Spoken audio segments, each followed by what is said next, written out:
Tonight, we're diving into 1,000 years of dark magic. Not the tale of any single villain, but the long and shadowed history of the dark arts themselves, the cruel branches of magic that witches and wizards have feared, forbidden, and returned to again and again. Settle in, let your shoulders soften, and let the room around you grow dim and warm. There is nothing here that can reach you. Only a slow, distant telling of things long past and long over. Over the next 20 chapters we will trace, gently and without haste, the whole dark craft, the very first shadow, and what it truly means to turn magic toward harm. The soul first split into a horcrux. The 3 unforgivable curses in the will they steal, the objects made to wound, the dead raised as Inferi, the joy devoured by Dementors, the flames that hunt like living things, and the Deathly Hallows that promised mastery over death itself.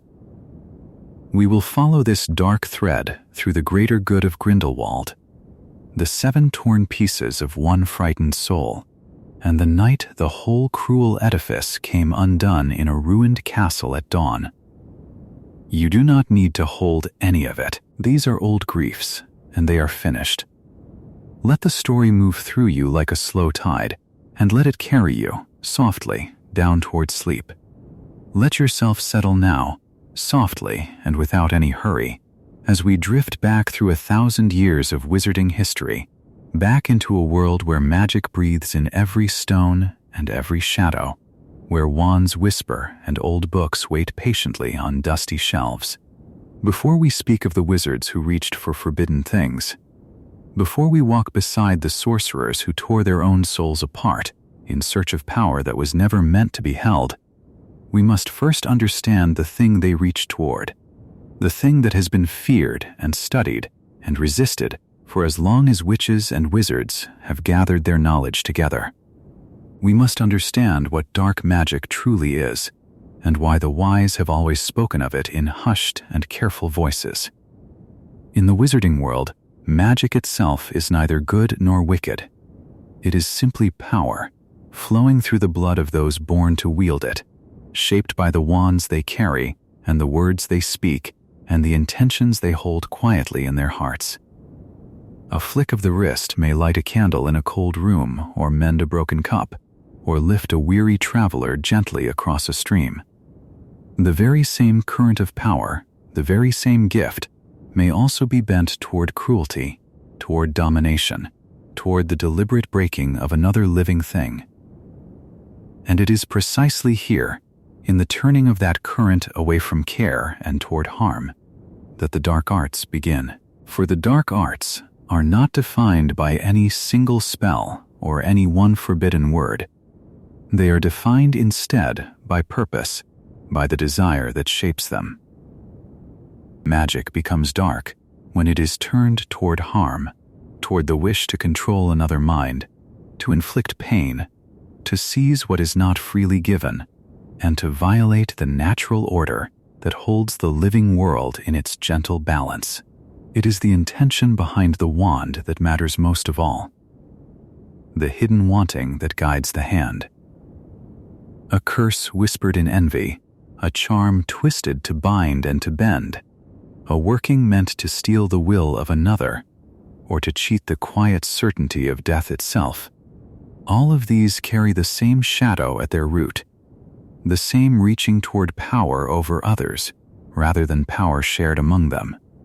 There have always been those among the learned who tried to map the shape of this shadow, and yet the dark arts have forever slipped through every attempt to hold them still.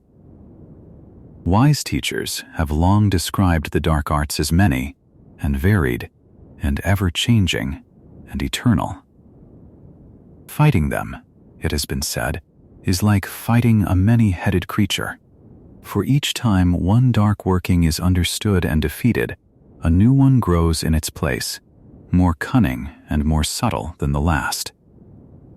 A dark spell is not a fixed and lifeless thing to be locked away in a drawer. It is fluid, mutable, alive, in the sense that it grows and shifts with the minds that seek it. so that no single lesson can ever prepare a person entirely for what waits in the dark. This is why the study of defense against such magic can never truly end, and why it has been passed down through countless generations, always incomplete, always beginning again. There is another truth about the dark arts, a quieter and more sorrowful one, and it concerns not the spells themselves, but the wizards who choose to use them. Dark magic carries within it a strange and terrible seduction, a pull that grows stronger the more deeply a person surrenders to it. Those who reach for power over others often find that the power reaches back, that it whispers of more, that it promises strength and safety and mastery over every fear. And little by little, so gently that the change is scarcely felt, it hollows out the one who wields it. Cruelty that once seemed unthinkable begins to feel ordinary. Compassion, which once came naturally, begins to fade like the warmth leaving a room. The corrupting pull of dark magic is not sudden or loud. It is patient, and it is quiet, and it works its slow ruin on the heart of anyone who mistakes domination for greatness. Again and again through the long centuries, the greatest sorrow of the dark arts has been the wasting away of those who believed they could master such power without being changed by it, without paying its silent and gathering price. Because of this danger, the wizarding world has never left dark magic entirely to the conscience of the individual. Over the ages, the Ministry of Magic came to watch over such matters with a wary and protective eye, drawing lines around what may be studied and what must never be attempted. Certain workings were named and set apart as the very worst, curses so cruel that their mere use was declared unforgivable, carrying the heaviest of consequences for any who dared to cast them upon another human soul. The ministry gathered and guarded forbidden knowledge, sorting spells and creatures and objects into careful classifications, sealing away the most dangerous texts, restricting the darkest secrets so that they might not spread freely from hand to hand. Some books were kept behind locked gates and warded shelves, and some knowledge was hidden so deeply that it survived only in whispers and in the private libraries of those who should never have possessed it. Yet forbidden knowledge has a way of enduring, of lingering in forgotten corners, waiting through the long, quiet years for the next curious and hungry mind to come searching. And so, against all of this, against the shifting many-headed shadow and the seductive pull and the forbidden lore that would not stay buried, the wizarding world raised a discipline of its own, a shield built patiently across the centuries. Defense against the dark arts, it came to be called, and it stood as the great counterweight to all that dark magic sought to do. It was taught to the young in the ancient castles of learning, offered season after season to new hands and new hearts, a study devoted not to gaining power over others, but to standing firm against those who would. Its purpose was protection and courage and the steady refusal to let fear open the door to cruelty. Those who taught it understood that they could never teach everything, for the dark arts would always find some new and unexpected shape, and so they taught something deeper than any single spell. They taught resistance and vigilance and the quiet strength to recognize the shadow when it came wearing a gentle face and speaking in a reasonable voice. This, then, is the ground on which our long story stands. For 1,000 years and more, witches and wizards have wrestled with this single ancient question. The question of what to do with power and how far one may reach before the reaching becomes a kind of falling.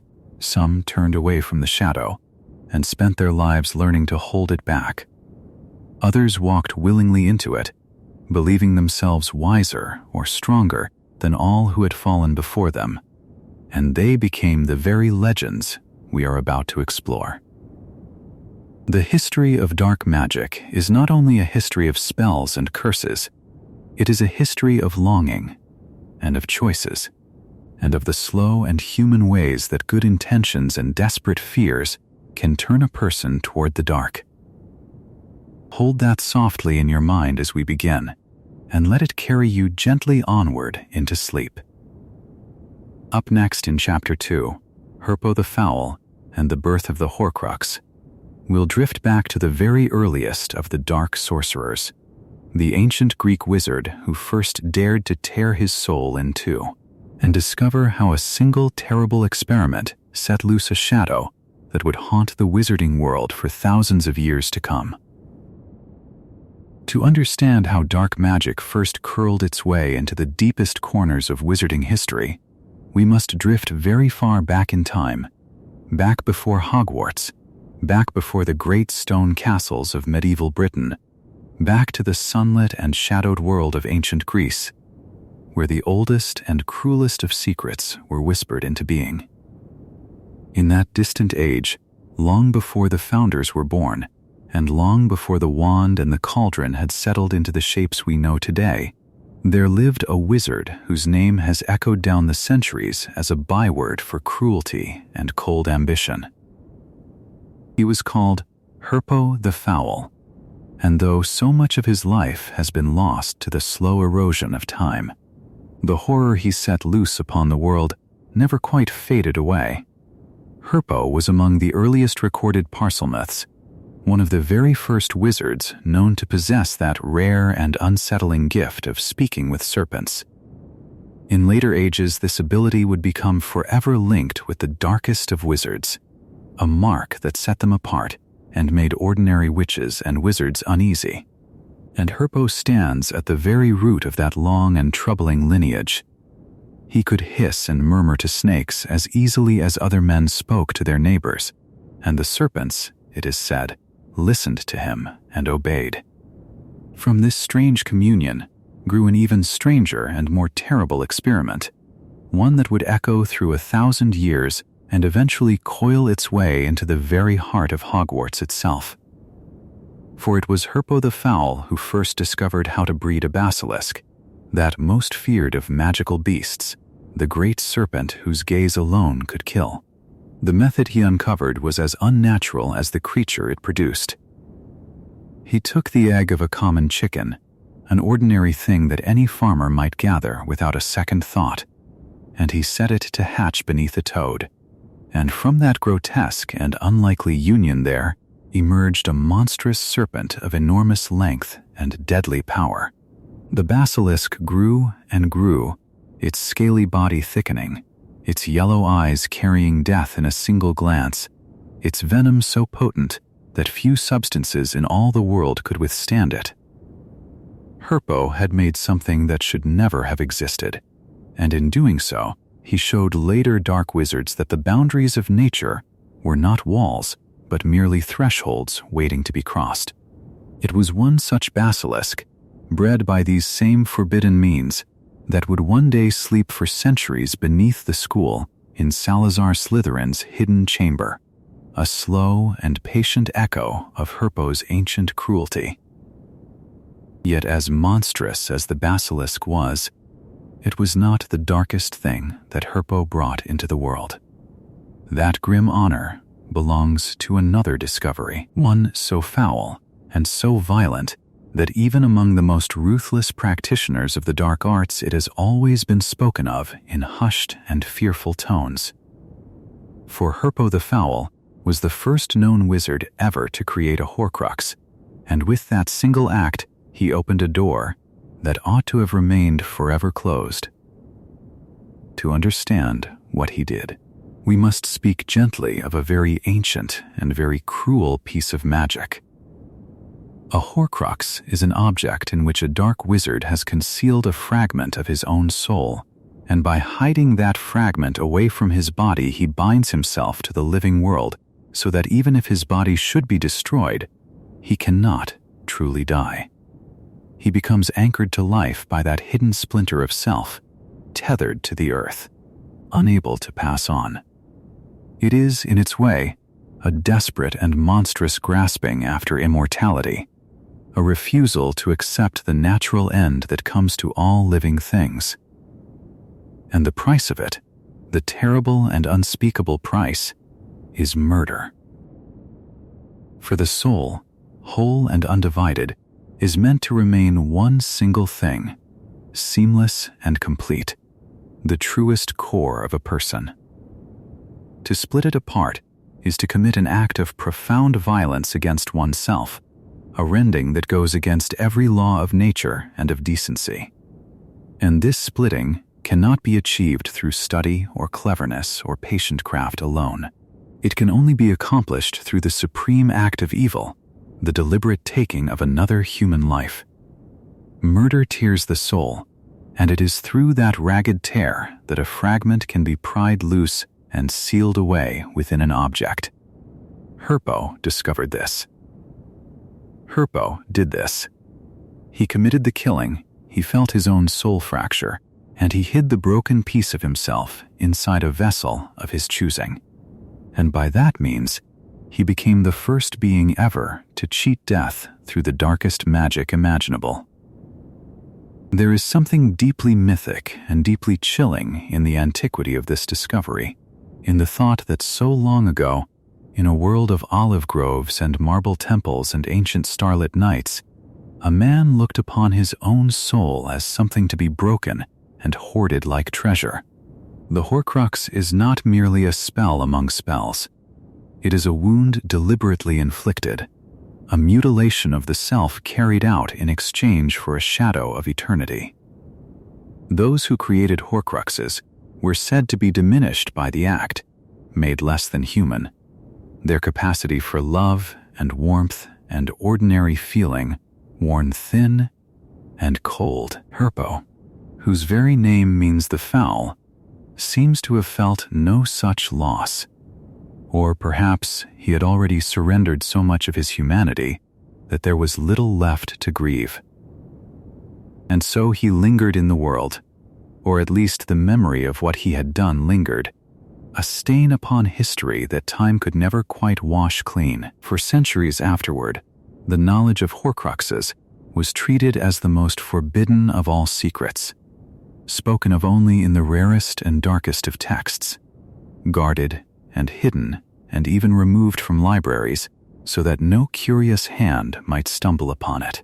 It was considered too dreadful to teach, too dangerous to record, a piece of magic so profoundly wrong that even the study of it was thought to leave a mark upon the mind. And yet, like all buried things, it did not stay buried forever.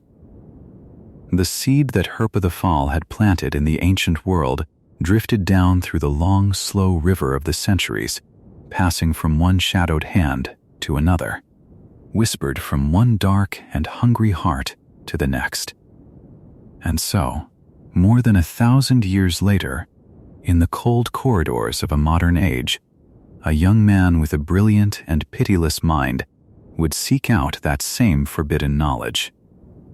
He would learn of Herpo the Foul and of the single splinter of soul that the ancient Greek had hidden away, and where Herpo had made only one horcrux. This young man would dream of making more, of splitting his soul again and again, until he had scattered the fragments of himself across the world like seeds of poison. That young man would one day be known as Lord Voldemort, and the darkest of his crimes would be nothing more than the ancient cruelty of Herpo the Foul, taken up once more and pushed to a horror that even Herpo had never dared to reach.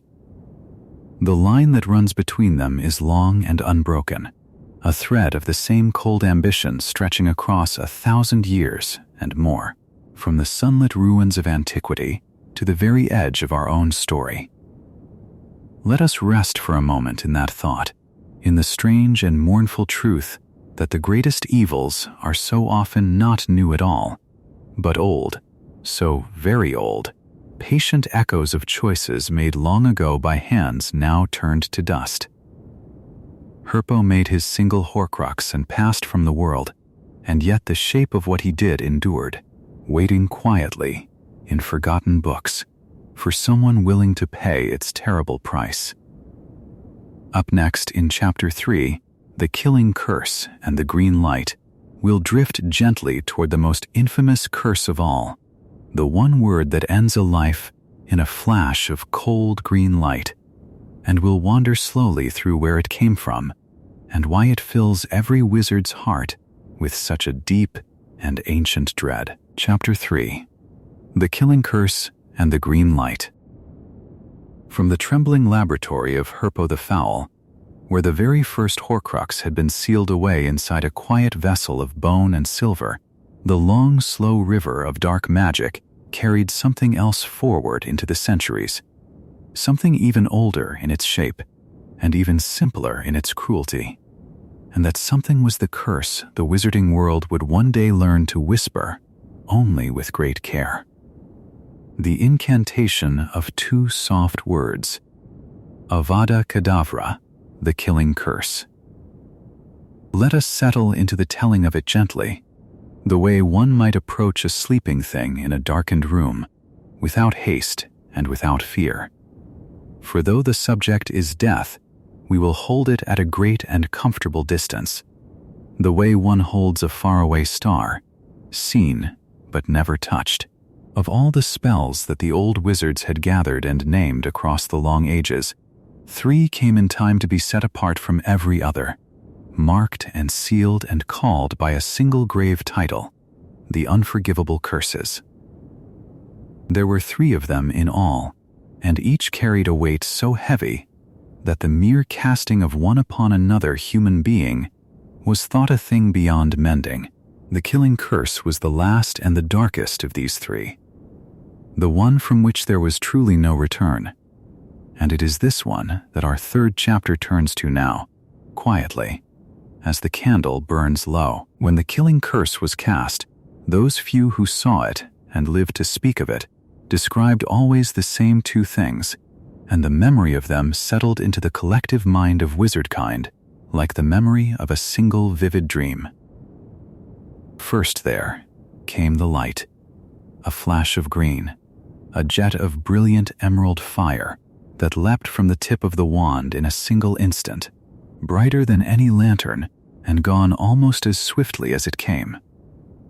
And second there came the sound, a great rushing noise, as though something enormous were sweeping through the air, a sound like a mighty wind passing over a field of tall grass, or like the beating of some vast unseen pair of wings. The green light and the rushing sound, together, always together, so that any witch or wizard who had once beheld them would know them ever after, and would feel the old cold recognition rise the moment that emerald glow appeared. The curse worked, so the lore holds, in a manner that was terrible only in its gentleness, for it left no wound at all. There was no mark upon the body, no sign of harm, no trace of struggle, nothing broken and nothing torn. The one who fell simply fell, and was gone, as swiftly and as softly as a candle flame pinched between 2 calm fingers, here in one heartbeat and simply absent in the next. In this the curse was unlike almost every other danger in the magical world, for it did its work in a single silent instant and left the world looking exactly as it had before, save that a life had passed quietly out of it. We speak of this softly, and we let it stay far away, the way a distant bell sounds across a valley at dusk, heard but not near. Against this curse there was no shield of the ordinary kind, and here lay much of the dread that surrounded it. It could not be blocked as other spells could be blocked, for no counter-curse had ever been discovered to unmake it, and no charm of protection woven in the usual way could turn it aside once it was truly and fully cast.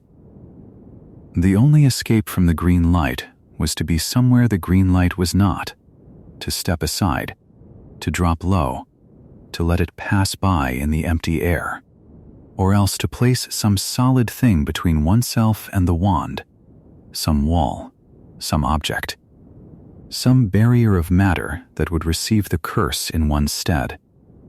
To dodge it or to shield behind something physical, these were the only defenses, and both required a wizard to be quicker than the rushing light, which was quick indeed. Yet the curse held a secret that softened its horror somewhat, for it could not be cast by will alone, nor by the mere speaking of its 2 words.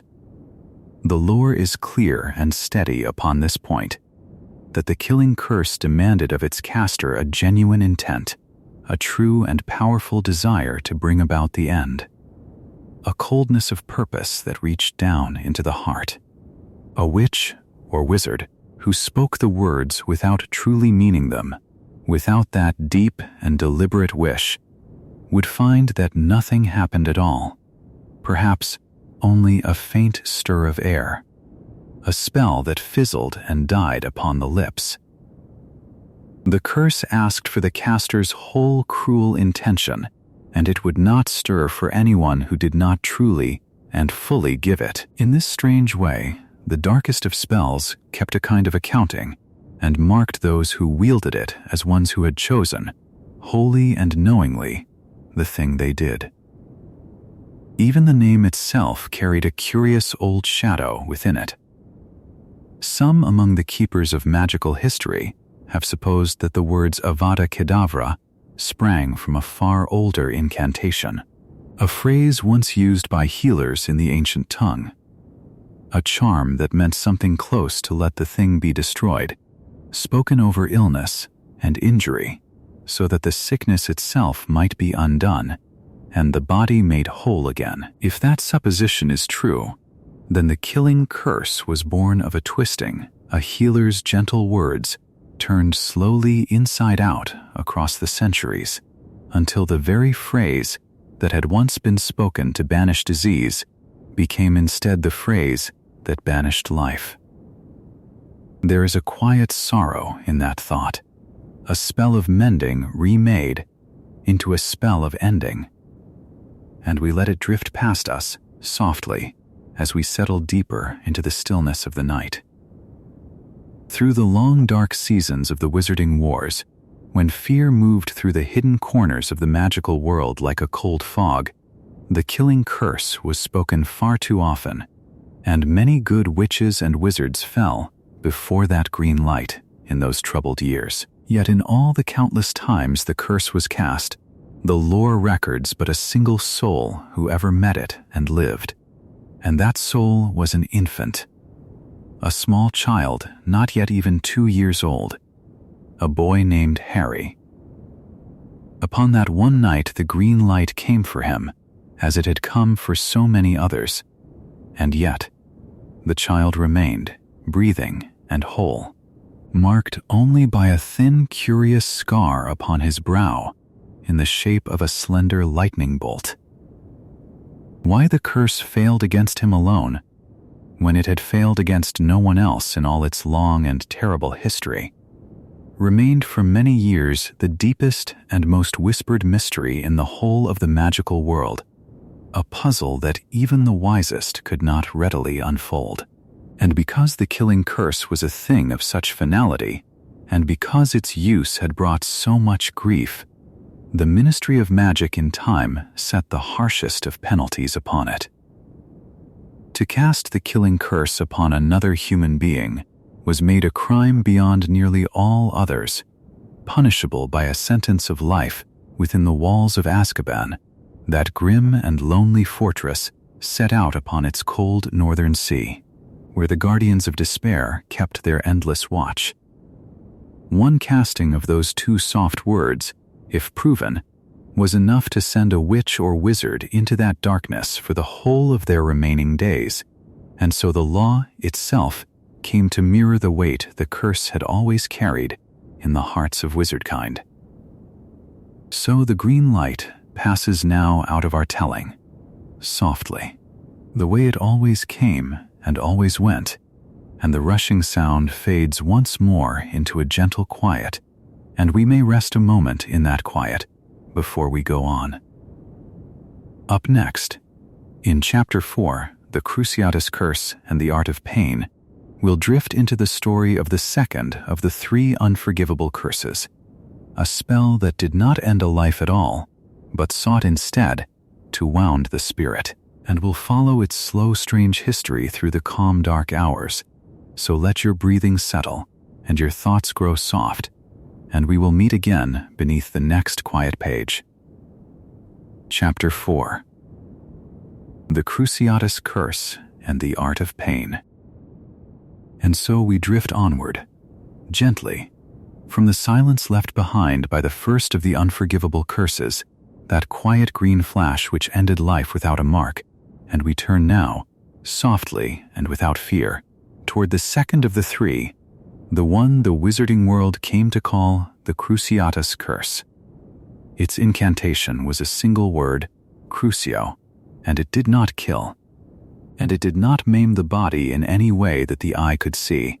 And yet among all the dark magics that were ever studied and feared, it held a place of particular dread. Because what it took from its victims was not their life, but something gentler and more precious. Their peace, their rest, their very sense of ease within their own skin. Let us examine it slowly, from a great and comfortable distance, the way one might look at a storm far out over the sea from a warm window, watching the far gray clouds without ever feeling the rain. The word itself came from an old and buried root, a Latin word meaning to torture, and the magic did exactly and only what its name promised, for the Cruciatus Curse caused pain, pure pain and nothing else.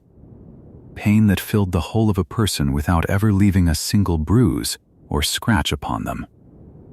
This was the strange and terrible nature of the thing, that a witch or wizard could suffer beneath it entirely, and rise afterward looking wholly unharmed, unbroken to any watching eye, while inside they had been carried through an ordeal that words could scarcely hold. The curse worked upon the nerves themselves, so it was said, sending through the body the sensation of 1,000 hot needles, or of white flame beneath the skin. And yet it burned nothing, and it pierced nothing. And when the wand was lowered and the caster grew still, the pain simply ended as suddenly as it had begun, leaving the body whole and the memory heavy. Now here is a thing worth resting upon, a curious and important thing about how the Cruciatus Curse was made to work at all, and it tells us a great deal about the strange honesty of dark magic. It was not enough merely to point a wand and speak the word, and wish, in a vague and general way, to be rid of an enemy.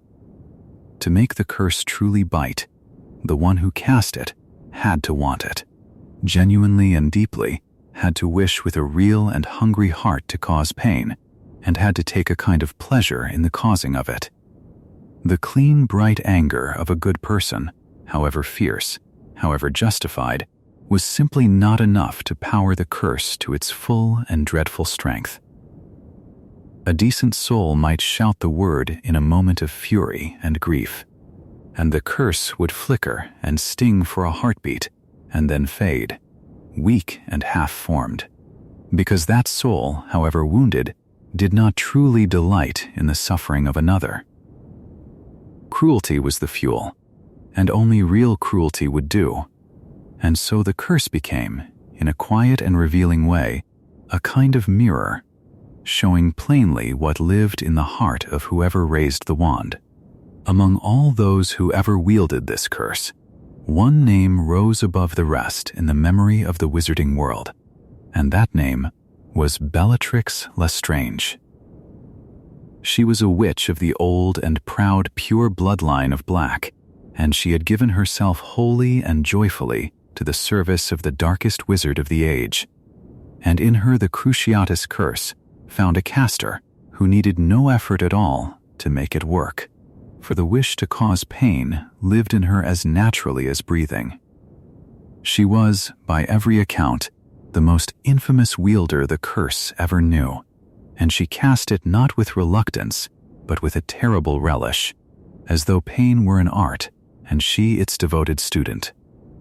We need not linger close beside her, for it is far more restful to observe such a figure from across a great valley of years. But her name belongs in this chapter, because to speak of the Cruciatus curse and not to speak of Bellatrix would be to leave the tale unfinished. It was Bellatrix, together with others who served the same dark cause, who committed the cruelty for which the curse would be remembered most sorrowfully of all, the harming of two gentle people named Frank and Alice Longbottom. They were both members of that brave and quiet order who had stood against the darkness, and they were husband and wife. And they were the parents of a small round-faced boy who would one day grow into a hero of his own. When the First Great War seemed to have ended, these servants of the shadow came to the Longbottoms seeking knowledge, seeking word of the master they had lost, and they turned the Cruciatus curse upon Frank and upon Alice again and again. For far too long, the two of them did not die, and they carried no visible wound away, and yet the pain had reached so deep that it took from them something that never returned. Their minds, gentle and loving, were driven past the place from which a mind can find its way home, and they were left in a lasting and permanent confusion, no longer able to know the faces that loved them. And so Frank and Alice Longbottom came to live out their long quiet days in the great wizarding hospital of St. Mungo, upon a ward set aside for those whose hurts were of the mind, cared for tenderly, kept safe and warm, visited faithfully by those who loved them. There is a small and aching sweetness in the way the story remembers them, for their son came to see them still, and Alice, who no longer knew who he was, would press into his hand small tokens, little gifts offered without understanding, and he took them gently every time. We may leave them there in that peaceful ward, tended and loved, and let the softness of that image settle the sharper edges of what was done, for even the deepest cruelty could not reach the loyalty of those who kept coming back. The Cruciatus curse did not belong to Bellatrix alone, for it was a tool taken up by many of the followers of the dark, used to frighten, to punish, and to bend others to their will through the plain threat of suffering. And cruelty, we may sadly note, did not always wear the black robes of an open enemy, for there was a woman of the ministry itself, a small smiling figure fond of the color pink and of little mewing cats, one Dolores Umbridge, whose gentle voice and sweet manner hid a heart that took its own quiet pleasure in the pain of others. She reached for cruelty as easily as she reached for her teacup, and she stands in the tale as a reminder that the wish to hurt does not always announce itself with a snarl, that it may hide behind a soft smile and a kindly word, which is perhaps the most useful lesson this whole dark chapter has to offer. And because the wizarding world understood, at last, just how monstrous this curse could be, it placed the Cruciatus curse among the three that were named Unforgivable, so that to turn it upon another human being, even once, was to earn the very gravest punishment their law could give, a life sentence in the cold, distant fortress of Azkaban, out upon its lonely rock in the northern sea. No excuse and no explanation could soften that judgment, for the law had decided that some cruelties were simply beyond forgiving.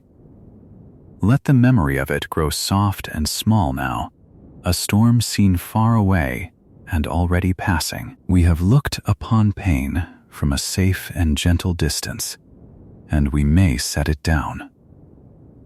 Up next in Chapter 5, The Imperious Curse and the Theft of the Will, we will drift toward the last of the three, the one that left no pain at all, and yet was perhaps the most unsettling of them, the curse that stole a person quietly away from the driving of their own choices, and we will wander through it as gently as a slow tide in no hurry at all. Chapter 5. The Imperious Curse and the Theft of the Will. There is a certain quiet in the world of magic that comes not from peace but from surrender, and it is in that stillness that the third of the unforgivable curses does its patient and terrible work.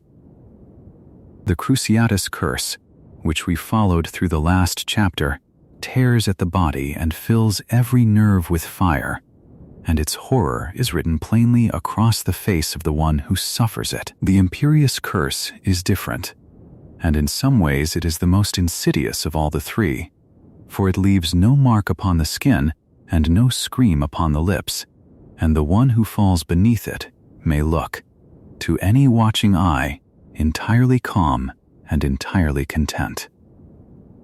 The incantation is Imperio, spoken softly, or spoken sharply, and where the other curses break a person from without, this one slips quietly inside and takes the one thing that a person can truly call their own, which is the will.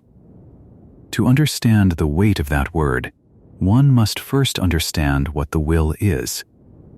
It is the small and constant flame within each person that chooses, the quiet voice that decides to lift a hand or lower it, to walk forward or to turn away, to speak or to stay silent. Every ordinary act of a life, however tiny, rests upon that flame, and we scarcely notice it because it is always there, faithful and unremarkable, like breathing. The Imperious Curse reaches into that flame and takes hold of it, and from that moment the caster decides, and the victim only obeys. The most dreadful part is not the obedience itself, but the feeling that accompanies it. For those who have described the curse from the inside, speak of a sensation of the most wonderful lightness, a floating and dreamlike ease in which every trouble and every worry simply drifts away. All the aches of thought, all the burdens of deciding, all the weight of being responsible for oneself are lifted clean off the shoulders, and what remains is a warm and empty peace in which a soft voice from somewhere far away tells the body what to do, and the body does it gladly. It is this blissful unaccountability that makes the curse so quietly monstrous. A person under the Imperious Curse might be made to walk calmly to the edge of a great height, or to hand over the keys to a locked and guarded door, or to raise a wand against a friend, and all the while they feel no fear and no guilt, only that gentle floating happiness, as though they were drifting warm and half asleep upon a slow and shining river.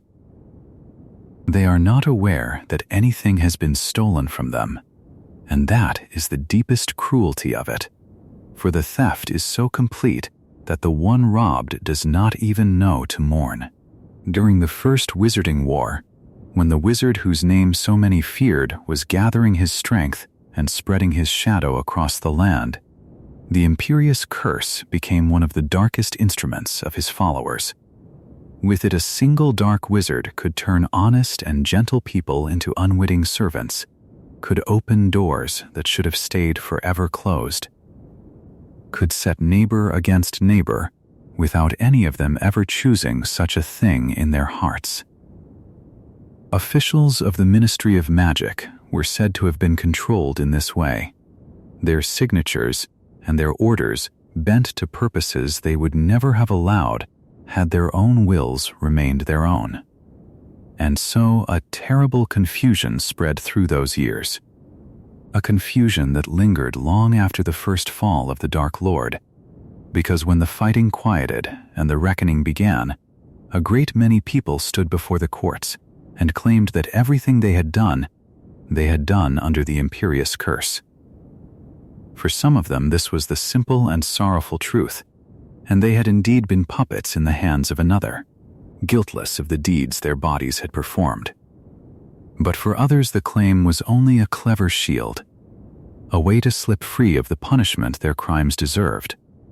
For the curse leaves no proof upon its victim, and its aftermath is almost impossible to tell apart from ordinary willing wrongdoing. This was the difficulty that haunted the wizarding courts in the aftermath of the war, and it was the very shield that a wealthy and cunning wizard named Lucius Malfoy raised to keep himself out of the wizard prison, insisting that he too had merely been bewitched, and by such means walking free while others were dragged away in chains. Among all the stories the curse has left behind, few are so strange and so sorrowful as that of Barty Crouch Jr. He was himself a caster of the Imperious Curse, a devoted servant of the darkness who used it against others without mercy. Yet his own fate would twist that same magic into something that reads almost like a punishment shaped by cruel poetry. His father, a stern and powerful official of the ministry, who cared above all things for his own good name, could not bear to see his son sent forever to Azkaban, and so, once the young man had been smuggled out of that terrible place, the father kept him hidden away within the family home, and held him there, year upon year, beneath the Imperious Curse. For more than a decade, the son who had stolen the wills of others had his own will stolen from him, kept quiet and obedient and bound within his father's house, a prisoner not of stone and bars, but of an invisible and unbroken command. There is a heavy lesson folded into that tale, for it shows how the darkest magic, once loosed into the world, has a way of returning to close its circle around the very hands that first cast it. And yet, for all its power, the Imperious Curse is not entirely beyond resisting, and this small mercy is one of the few gentle threads in an otherwise shadowed subject. It was discovered, slowly and through great hardship, that a person of truly exceptional strength of will could learn to feel the soft floating command settling over their mind and could push back against it, could find within that warm and drifting peace a stubborn ember of their own choosing that refused to be smothered. The struggle is enormous, for the curse offers such comfort that fighting it feels almost like fighting the wish to rest, and the will must strain against the sweetest and most tempting of surrenders. But it can be done. Harry Potter himself, though still very young, proved able to throw off the Imperious Curse, to shake away the lovely fog it laid across his thoughts, and to stand once more as the sole master of his own actions. And in doing so, he showed that even the theft of the will can, by a rare and hard-won strength, be answered and undone. That possibility of resistance does not lessen the horror of the curse, for it only reminds us how precious the thing is that the curse tries to take. To lose one's will is to lose the deepest part of what it means to be a person at all, to become a warm and smiling shape that walks and speaks and acts while the true self sleeps somewhere far beneath, unaware and unaccounted for.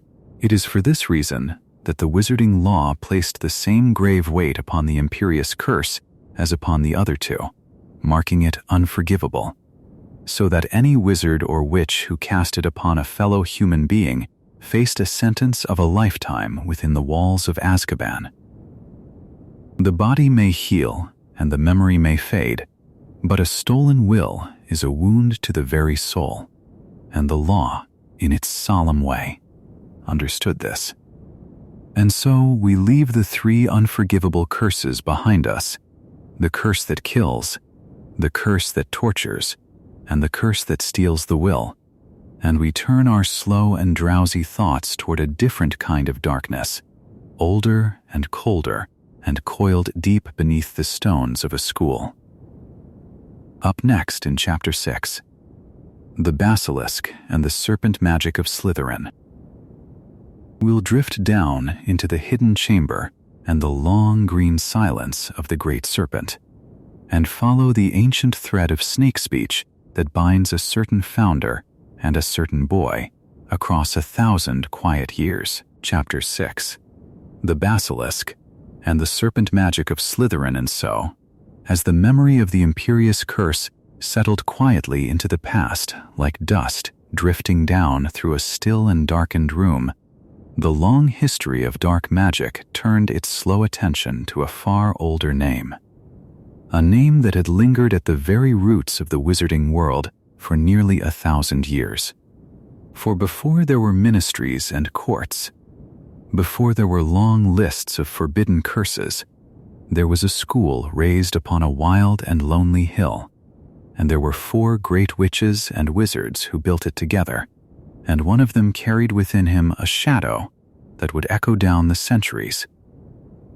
His name was Salazar Slytherin, and to understand the darkest inheritances of the magical world, one must first drift gently back to him, to the founding of Hogwarts, and to the serpent whose image he loved above all others. Long, long ago, in an age when magic was hidden and hunted, 4 of the greatest sorcerers of the time came together with a single shared dream, and that dream was a place where young witches and wizards might learn their craft in safety.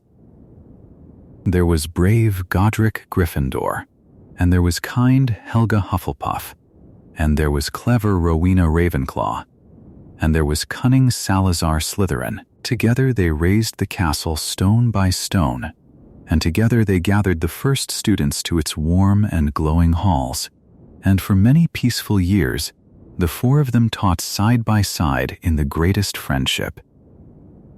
Each of them favored those pupils who reminded them most of themselves, and Salazar Slytherin, who prized ambition and resourcefulness, favored most of all the students of pure magical ancestry, those whose families had been magical for many generations. For this was the quiet obsession that grew within him over the slow turning of years. Salazar Slytherin came to believe that magic should be kept only among those born of magical blood, and that the children of ordinary families, those he thought of as unworthy, should never be allowed within the school at all. In this belief, he stood apart from his 3 companions, who welcomed every child in whom the gift of magic bloomed, no matter where that child had been born. The gentle disagreement deepened over the years into a rift, and the rift at last became a parting, and Salazar Slytherin left the school he had helped to build and vanished from its history, carrying his pride and his prejudice away with him into legend. Yet before he departed, so the old stories whisper, Salazar Slytherin left something hidden behind him, a secret buried deep beneath the sleeping castle. Far below the dungeons, below even the deepest cellars, he was said to have built a great concealed room, a chamber that only his own true heir would ever be able to find and to open. This was the fabled Chamber of Secrets, and for hundreds of years it remained no more than a rumor, a soft and shivering tale told among the students, a legend that most wise people believed had never truly existed at all. But within that hidden chamber, the legend went on to say, Salazar Slytherin had placed a guardian, a creature of terrible power that would one day be loosed upon the school to finish the work he himself had left undone, and to drive from its halls all those he deemed unworthy of magic. The creature was a basilisk, and to speak of it here we shall keep it far away and dim, a shape moving somewhere in the deep, dark water of story.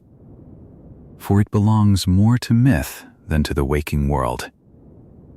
The basilisk is called the King of Serpents, an enormous snake of great and ancient magic, and it is born in a way so strange that few would ever believe it, for a basilisk is hatched not from the egg of a serpent at all, but from the egg of a chicken, and that egg must be brooded and kept warm beneath a toad until at last the impossible creature stirs and wakes within it.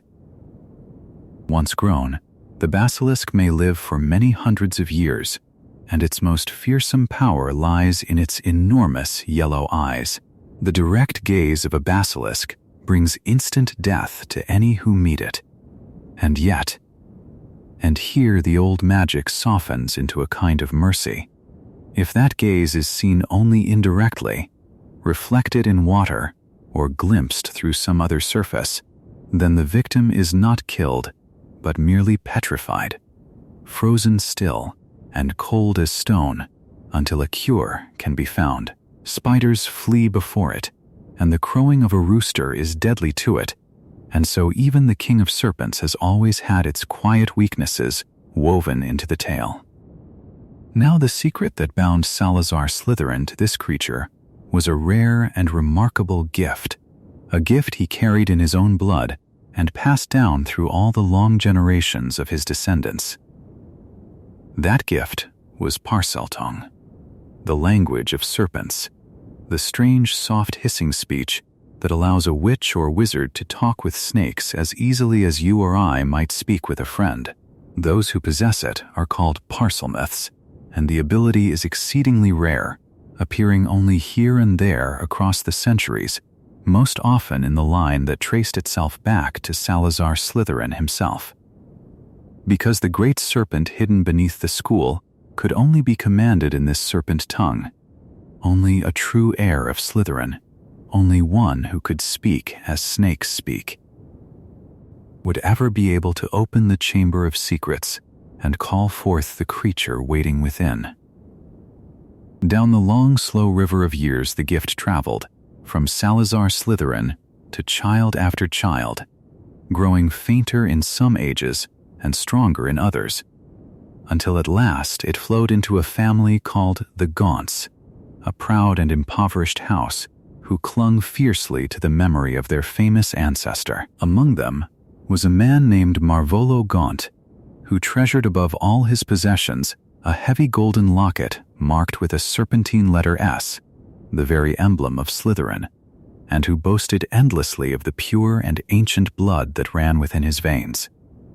And from that same fading family, in time, there would come a boy named Tom Riddle, a clever and secretive boy who discovered the serpent tongue upon his own lips, and who would one day follow the whispered legend down into the dark to see whether the old rumor of the chamber might be true.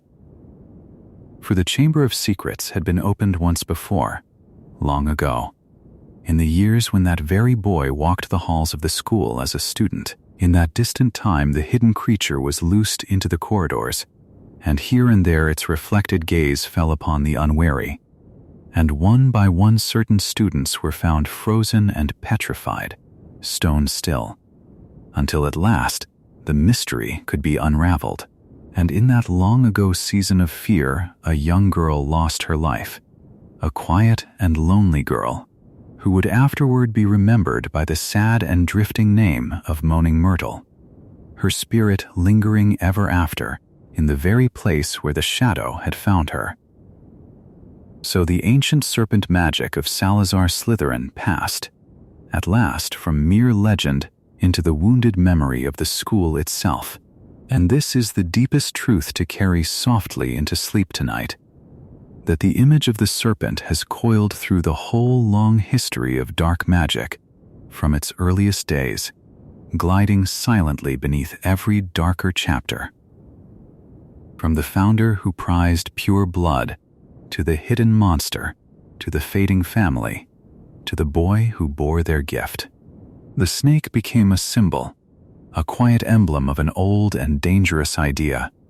The idea that some magic and some people are worthier than others, an idea that would grow and gather strength across the centuries into something far greater and far colder than one hidden chamber beneath one sleeping castle. Up next in Chapter 7, The Dark Obsession with Blood and Bloodlines, we'll drift gently onward to follow how this old whisper of pure blood spread quietly through the great wizarding families, and how the longing to be counted among the pure shaped the hearts of so many across the slow unfolding of the years. Chapter 7. The Dark Obsession with Blood and Bloodlines, and so we drift onward, softly, from the cold coils of Slytherin and the long dreaming sleep of the basilisk, into a shadow that is quieter still, a shadow that lives not in stone chambers, but in the hearts of men and women who once believed that some blood was worth more than other blood. It is a strange and sorrowful idea to hold in the mind as sleep comes near, and yet it is one of the oldest and cruelest threads woven through the whole long story of dark magic, and it deserves to be understood gently, without anger, the way we might understand a sad old tale told by firelight to a child who is already half asleep. In the wizarding world there grew, over many hundreds of years, a way of dividing people that had nothing to do with kindness and nothing to do with skill. Some witches and wizards came to speak of themselves as pure bloods, meaning that every grandparent and every great-grandparent, as far back as memory reached, had been magical. Others were called half-bloods, born of one magical parent and one who was not, or born of families where the two worlds had long ago quietly mingled. And there were those born to parents with no magic at all, ordinary loving people who woke one morning to find their child could make the teacups dance. And these children were called Muggle-borns, and they were as gifted and as good as any others who ever lived. Yet there existed a word, an ugly little word, that we will not repeat here in the dark, a slur flung like a stone at Muggle-borns, meaning dirty blood, and the mere fact that such a word was ever invented tells us something about how far fear can travel when no one stops it. For that is what all of this truly was, beneath its grand robes and its ancient family names. It was fear. Fear dressed up as pride, fear pretending to be tradition, fear that whispered to frightened people that they were better than someone else, and that their betterness must be guarded like gold. There was even a list, a proud and foolish list drawn up long ago and known as the Sacred 28, naming the 28 British families said to be still truly pure, still untouched by Muggle blood. The Blacks were on it, and the Malfoys, and the Lestranges, and the Knots, and a good many others who wore their inclusion like a crown. But the list was a fragile thing, and everyone who studied it knew a secret truth that they seldom spoke aloud, which is that pure blood, in the way the fanatics dreamed of it, had never really existed at all. There were simply too few magical families and too many long centuries, and if any family had truly refused to marry beyond its own kind, it would soon have had almost no one left to marry at all. And here the story turns to its saddest example, the House of Gaunt, and it is worth walking softly through their tale, because in it we may see exactly what this obsession does to those who let it rule them. The Gaunts were among the last living descendants of Salazar Slytherin himself, and they never let anyone forget it. Once, long ago, they had been wealthy and grand, but by the time we meet them in the story, their gold was gone, their grand house had shrunk to a filthy little cottage among nettles and brambles, and all that remained to them was their name, and a battered old ring, and a locket that had belonged to Slytherin. They clung to these things with a fierce and desperate love, for they had nothing else, and their pride had eaten everything else away. The Gaunts had married cousin to cousin, generation after generation, refusing to let a single drop of other blood come near, and the terrible cost of that choice was written plainly upon them. Where once there had been beauty and power, there was now a family grown strange and unwell, their tempers wild, their minds narrowed, their gifts curdled into cruelty. The father, Marvolo, roared about his noble ancestry while living in squalor. The son, Morfin, spoke more easily to snakes than to people. And the daughter, Merope, poor gentle Merope, was so beaten down by them and so starved of any kindness that she could barely perform magic at all. In the House of Gaunt, we see the great irony of blood purity laid bare.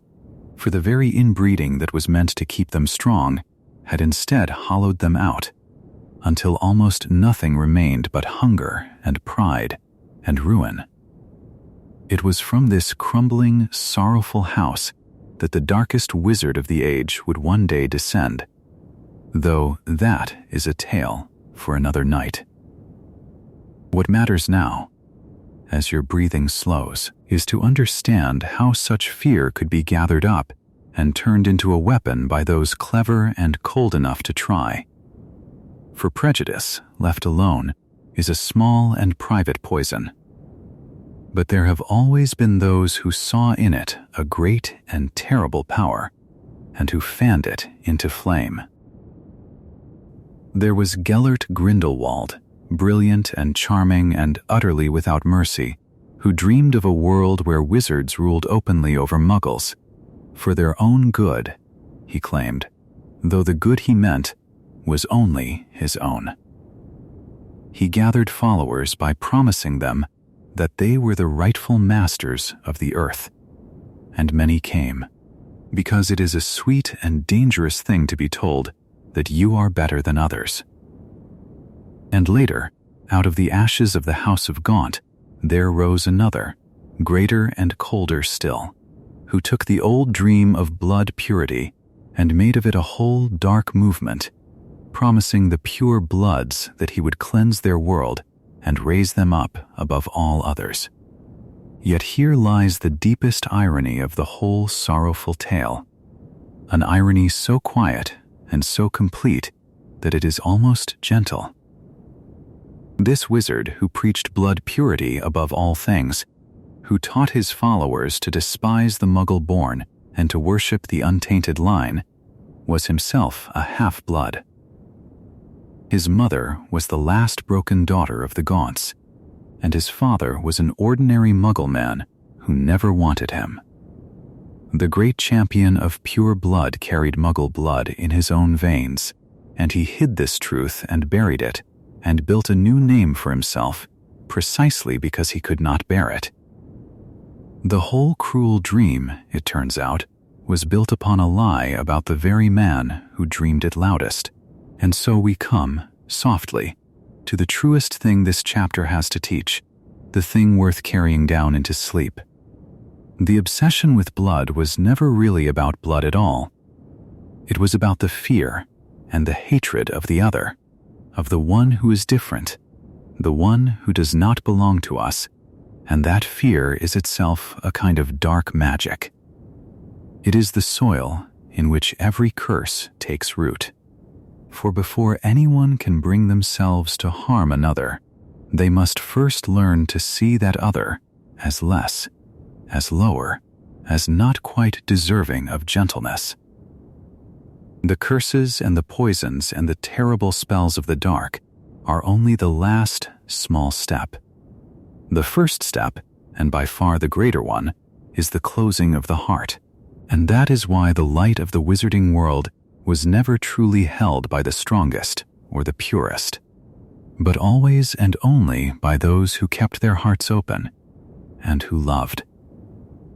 Up next in Chapter 8, Cursed Objects and the Malice Woven into Things, we'll wander gently among the rings and lockets and cursed old treasures of the wizarding world, and learn how darkness can be folded quietly into an ordinary object and left waiting there, patient and still, for a very long time. Chapter 8. Cursed Objects and the Malice Woven into Things. In the last chapter, we walked through blood and bloodlines, and now the story turns gently to another kind of inheritance, the kind that does not flow through veins at all, but rests instead in things, in objects that outlast the hands that made them, in the quiet and patient malice that a wizard can weave into metal and wood and glass and leave behind for someone he will never meet. There is a particular branch of the dark arts that has always fascinated and frightened those who study it, the art of binding intention into an object, so that the object carries the intention onward through the years. And it is a slow art, a strange art, And to understand it fully, you must imagine walking softly through a dim and dusty shop of very old things, letting your eyes adjust to the low light, and understanding at last that not one of these things is truly asleep. Somewhere off the crooked run of Diagon Alley there is a narrower and darker lane called Nocturne Alley, a place of leaning buildings and grimy windows and shadows that never quite lift. And in that lane there stands a shop called Borgin and Burke's, a shop that has traded for a very long time in dark artifacts, in objects that other sellers would not touch. The shelves of that shop are crowded with withered and glittering things, with cursed masks and manacles that have known cruel work, with instruments whose purpose a gentle mind would rather not guess.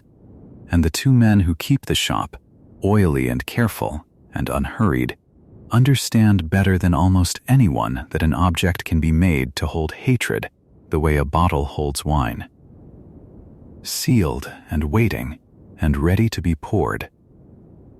It was in that very shop, long ago, that a handsome young man once worked, a young man who called himself by a new and terrible name, and it was there that he first learned how much power could be gathered by those willing to prize dark treasures out of the hands of the dying and the trusting. Among the objects that passed through such trade was a necklace of opals, beautiful and cold, a thing that gleamed with soft milky fire and carried a small yellowed label warning that it had claimed the lives of 19 Muggle owners, and this necklace was a perfect example of the principle at the heart of this chapter, for its whole loveliness was only a lure. Years afterward, that very necklace was used as an instrument of harm, passed through cursed and clumsy hands toward a target it never reached, and a young Hogwarts girl named Katie Bell, walking back to the castle across the winter grounds, brushed against it through a gap in its wrapping, with only the smallest patch of bare skin. And the curse woven into the opals leapt into her at once and lifted her screaming into the air. She did not die, for she barely touched it, but she was gravely hurt and taken far away to be healed for many long months, and the lesson of it lingered in the cold air, that a thing made only of stone and silver could reach out and unmake a life it had waited patiently to find. Not all cursed objects strike in an instant, for some are made to open doors. Deep in the castle, gathering dust among forgotten furniture, there stood a tall and handsome vanishing cabinet, one of a matched pair, and cabinets of that kind were built so that whatever entered one might step out of the other, however far apart the two might stand. Its twin sat quietly in the back room of Borgin and Burke's, and for a long while the passage between them was broken and useless. But a patient and frightened young man spent an entire secret year mending it, and when at last the two cabinets sang together again, they became a hidden road, a way for the servants of darkness to pass unseen through the ancient protections of the school and arrive within its very walls. Here was malice of a subtler kind, not a curse that burned, but a doorway that betrayed, and it shows how an object need not wound with its own touch to carry ruin into a place that trusted it. Then there was a ring, plain and heavy and old, taken from a crumbling house in a valley by a family that clung to the last dregs of its ancient name, the Gaunts, who were the fallen heirs of Slytherin himself. Set into that ring was a black stone, cracked down the middle, and though few living wizards knew it, that stone was one of the fabled Deathly Hallows, the Resurrection Stone, a thing said to draw back a shadow of those who have died. The Dark Lord took that ring and buried within it a portion of his own broken soul, and he layered upon it a curse so vicious and so hungry that it lay in wait for years. And when a very great and very old wizard at last found the ring, and, in a moment of longing older than his wisdom, slipped it onto his finger, the curse woke and poured its poison into him. His hand blackened and withered as though burned by a slow, invisible fire, and though his skill and the swift help of a friend held the death at bay a little while, the ruin could not be undone, and it crept steadily up his arm and marked him for the grave. Thus even the greatest of wizards was undone not in battle, but by a small dark thing left cursed and waiting on a shelf of memory. There was, too, a humble black diary, worn and unremarkable, the kind of thing a schoolchild might leave in a bag, and yet it was among the most terrible objects of all, for into its blank pages a young dark wizard had poured a sliver of his living soul. Anyone who wrote in it found the diary writing back, gentle and curious and kind at first, and the longer a lonely reader confided in it, the more of that reader it quietly drank, pouring the poured soul slowly outward until it might have stepped whole and breathing out of the ink.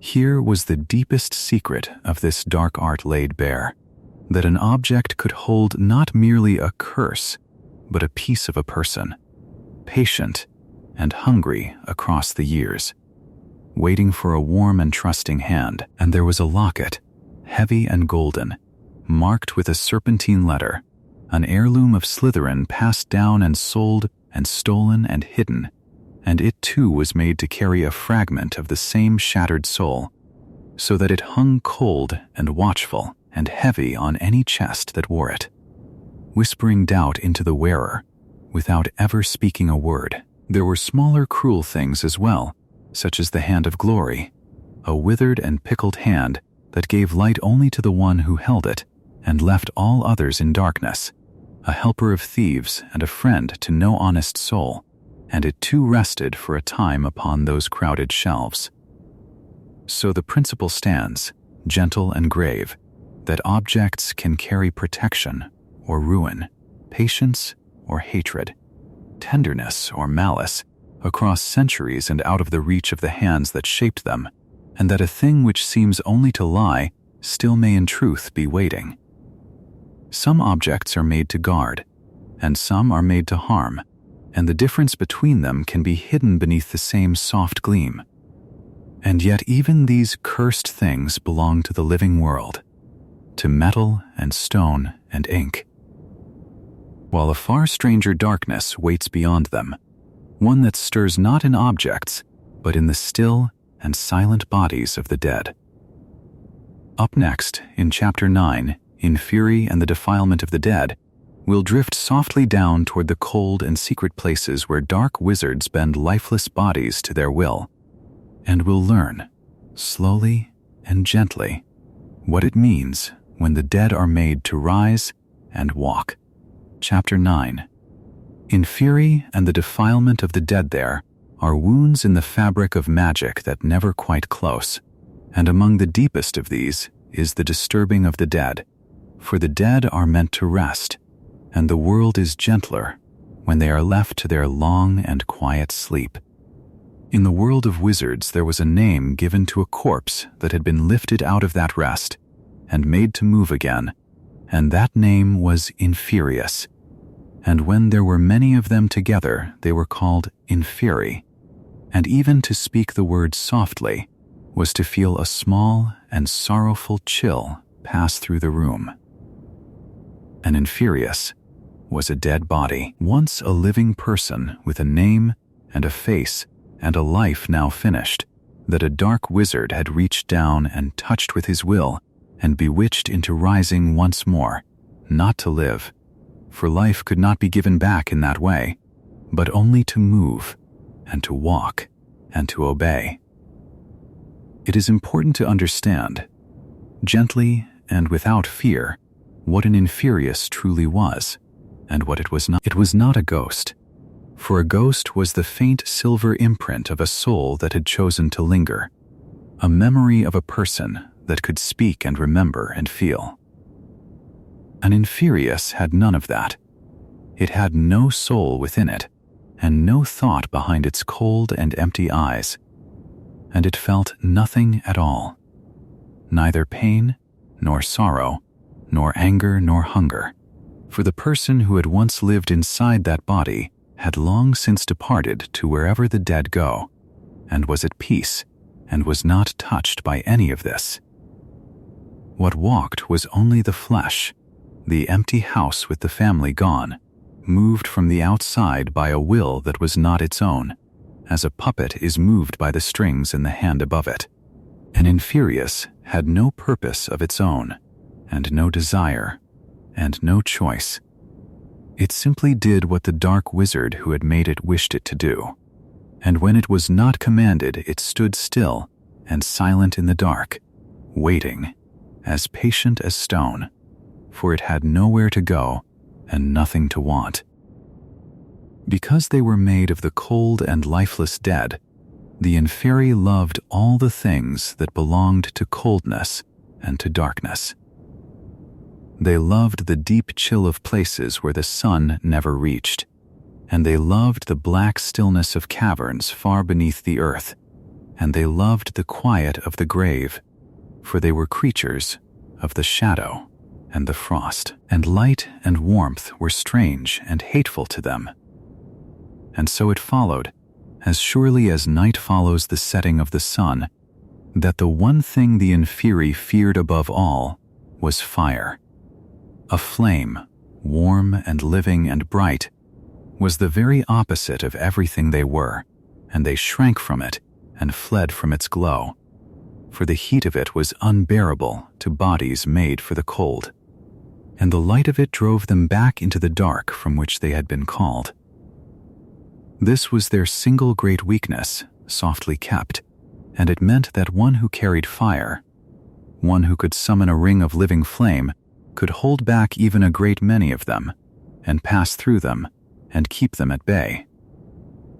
There was a place, hidden and far away beside a wild and lonely sea, where the darkest wizard of that age had gathered such an army of the dead. Deep within a cliff, past a hidden cleft in the rock, and across a wide black stretch of water, there lay a great cavern, and within that cavern was a lake, still and dark and utterly silent, its surface as smooth and as black as glass. And beneath that black water, sleeping in the cold and the deep, lay countless Inferi, a hidden host of the reanimated dead, set there by Lord Voldemort to guard a small and terrible treasure that he had hidden on a little island at the very center of the lake. They lay unmoving in the freezing depths, waiting through the long years, feeling nothing, wanting nothing, until the moment they should be called to rise. Upon the little island at the heart of that lake stood a stone basin, and within the basin was a potion the color of deep emerald green, glowing faintly in the dark. And hidden beneath the potion was one of the fragments of the dark wizard's torn and broken soul, a locket that had once belonged to a great and ancient line. The potion could not be moved aside, or emptied out, or pushed away by any spell. It could only be drunk, and it had been made with cruel and careful cunning, so that whoever drank it would be filled with despair and fear and a terrible burning thirst. And so, when the great and gentle-hearted Albus Dumbledore came at last to that dark place, seeking to undo the dark wizard's work, it was he who lifted the goblet, and he who drank the emerald potion down to the very last drop, though it filled him with sorrow and with pain, because he had chosen to bear it so that another would not have to.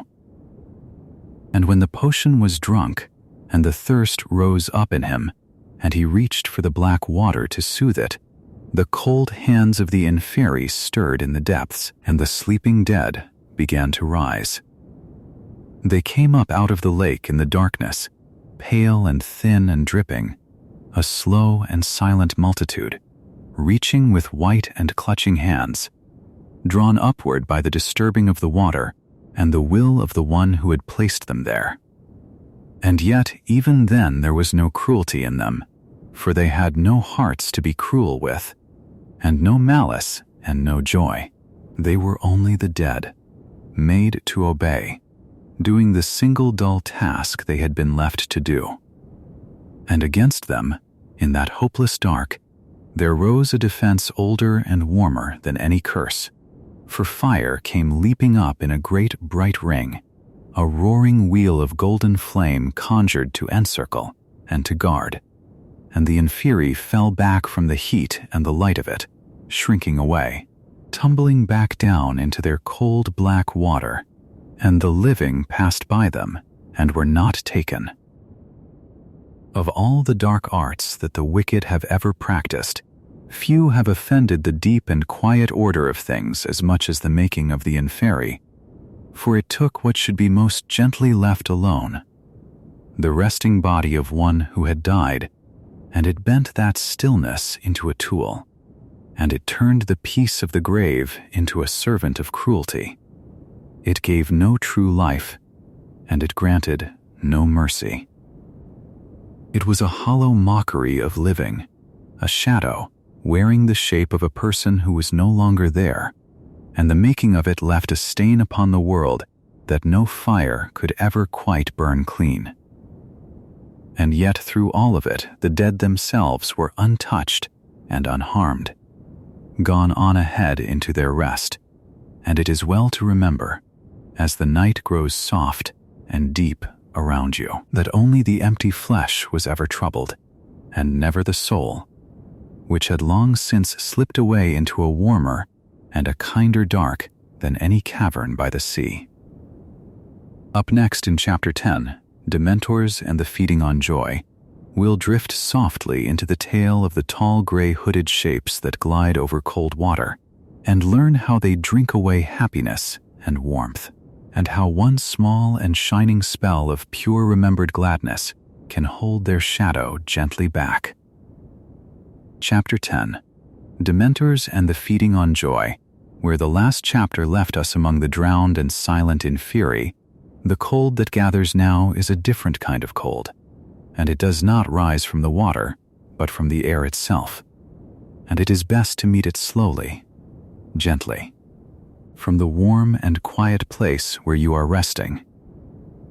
For among all the foul and shadowed things that move through the wizarding world, there are few so strange and few so old as the Dementors, and to understand them is to understand a kind of darkness that has no face and no voice and no hunger for flesh at all, only a slow and patient hunger for the light that lives inside a person. And you may listen to all of it and feel no fear, for you are wrapped in warmth, and the joy that a Dementor would drink is yours to keep, safe and glowing and untouched.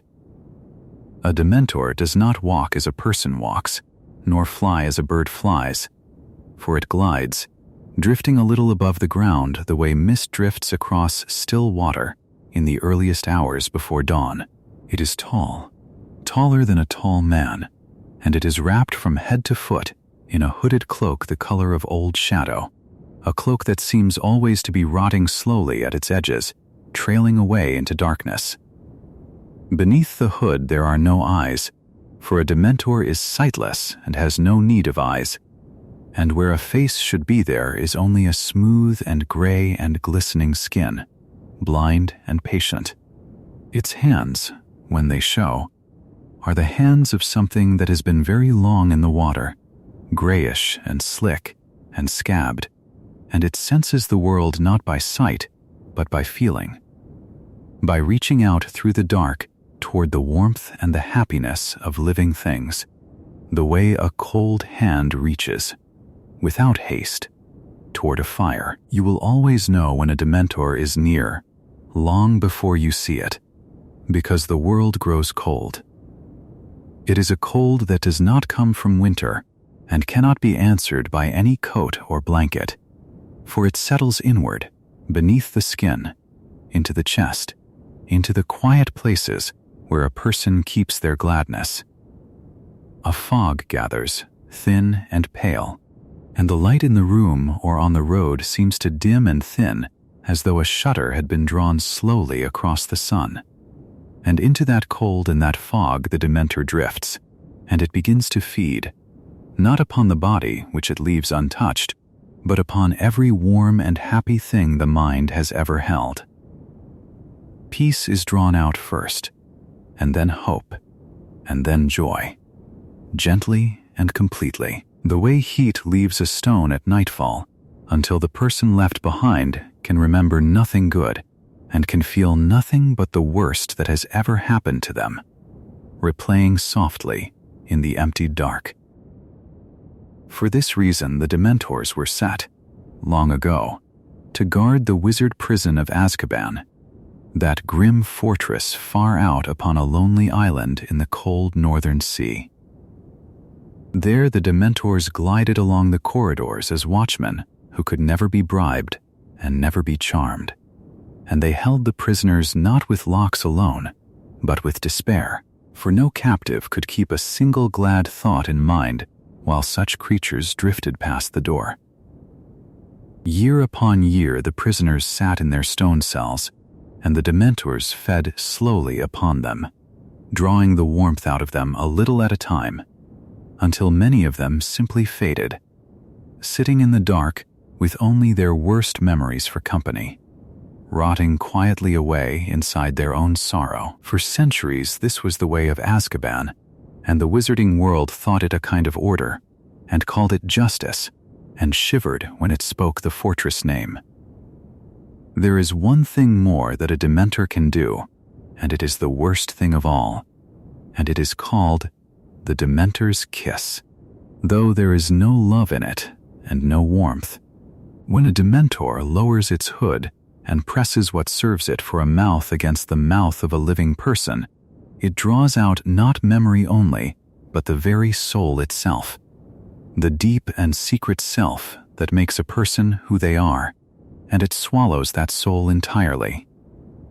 What is left behind is not dead, for the heart still beats and the lungs still breathe, and yet the person is gone, emptied out, an empty husk that will live on for years without a self inside it, no longer able to think or feel or know that they were ever anyone at all. It is the fate that the wizarding world reserved for its darkest, and it was spoken of only in whispers, softly, as we speak of it now. And yet, for all their cold and all their hunger, the Dementors are not without an answer, for there is one defense against them, one bright and gentle thing that they cannot touch and cannot bear to come near. It is called the Patronus charm, and it is not made of anger or of force, but of happiness, of the happiest memory a person can find and hold within them. When the charm is cast well, that memory takes shape and pours out of the wand as a shining silver creature, glowing with a light that is warm and living and pure, a stag perhaps, or a doe, or a great bright bird, and this Patronus stands between the caster and the darkness. The Dementors cannot feed upon it, for it holds no fear and no despair for them to drink, only joy made visible, and so they draw back from its light and flee, and the cold lifts, and the fog thins, and the world grows warm again. It is a difficult magic, and a beautiful one, and it teaches a quiet lesson that even in the deepest dark a single happy memory, held gently, is stronger than all the shadow that would swallow it. No one has ever truly known where the first Dementors came from, for they seem not to have been made by any wizard, but simply to have always been, breeding and multiplying in the dampest and darkest places of the world, in the mist and the rot and the lightless cold, wherever despair could gather. They are drawn to sorrow the way other creatures are drawn to warmth, and where they thrive without number, unseen and unfeeling, spreading their chill across the land. For a long age they served the wizard government, gliding their slow rounds about the island prison, kept in a kind of leash by the promise of steady feeding. But a leash of feeding can be pulled by any hand that offers a richer meal, and in time there came one who understood the Dementors better than the government that commanded them. For the dark wizard Lord Voldemort knew what the Dementors were, and what they wanted, and he did not fear them as others did, but saw in them a natural ally, hungry and patient and cold. He offered them freedom from their long guard and the promise of feeding without limit upon a whole world of frightened and despairing people. And the Dementors, who felt no loyalty and knew no gratitude, drifted away from the prison and to his side. And so the very creatures that had been set to hold his followers came at last to serve his cause, gliding out across the country in growing numbers, and the fog they carried spread, and the days grew colder, and even the sunlight seemed to thin, as though the summer itself had begun to forget how to be warm. Yet remember, as you rest, that the cold is only a story tonight, distant and beautiful, like frost seen through a window from beside a fire. The Dementors drift far away in the mist of the tale, and you are warm, and your happy memories are your own, glowing softly, gathered close, and no shadow can reach them here. Up next in Chapter 11, the dark mark and the magic of fear will drift gently upward into the night sky to watch the great green skull unfurl against the stars and learn how a single silent symbol could carry more dread than any creature, and why fear itself became one of the oldest and quietest weapons in all the wizarding world. Chapter 11. The Dark Mark and the Magic of Fear, when the cold of the Dementors at last began to lift from the story, and the memory of that gray and hollow feeling faded softly into the quiet of the night, another shadow rose in its place, one that lived not in a body at all, but in a single terrible symbol.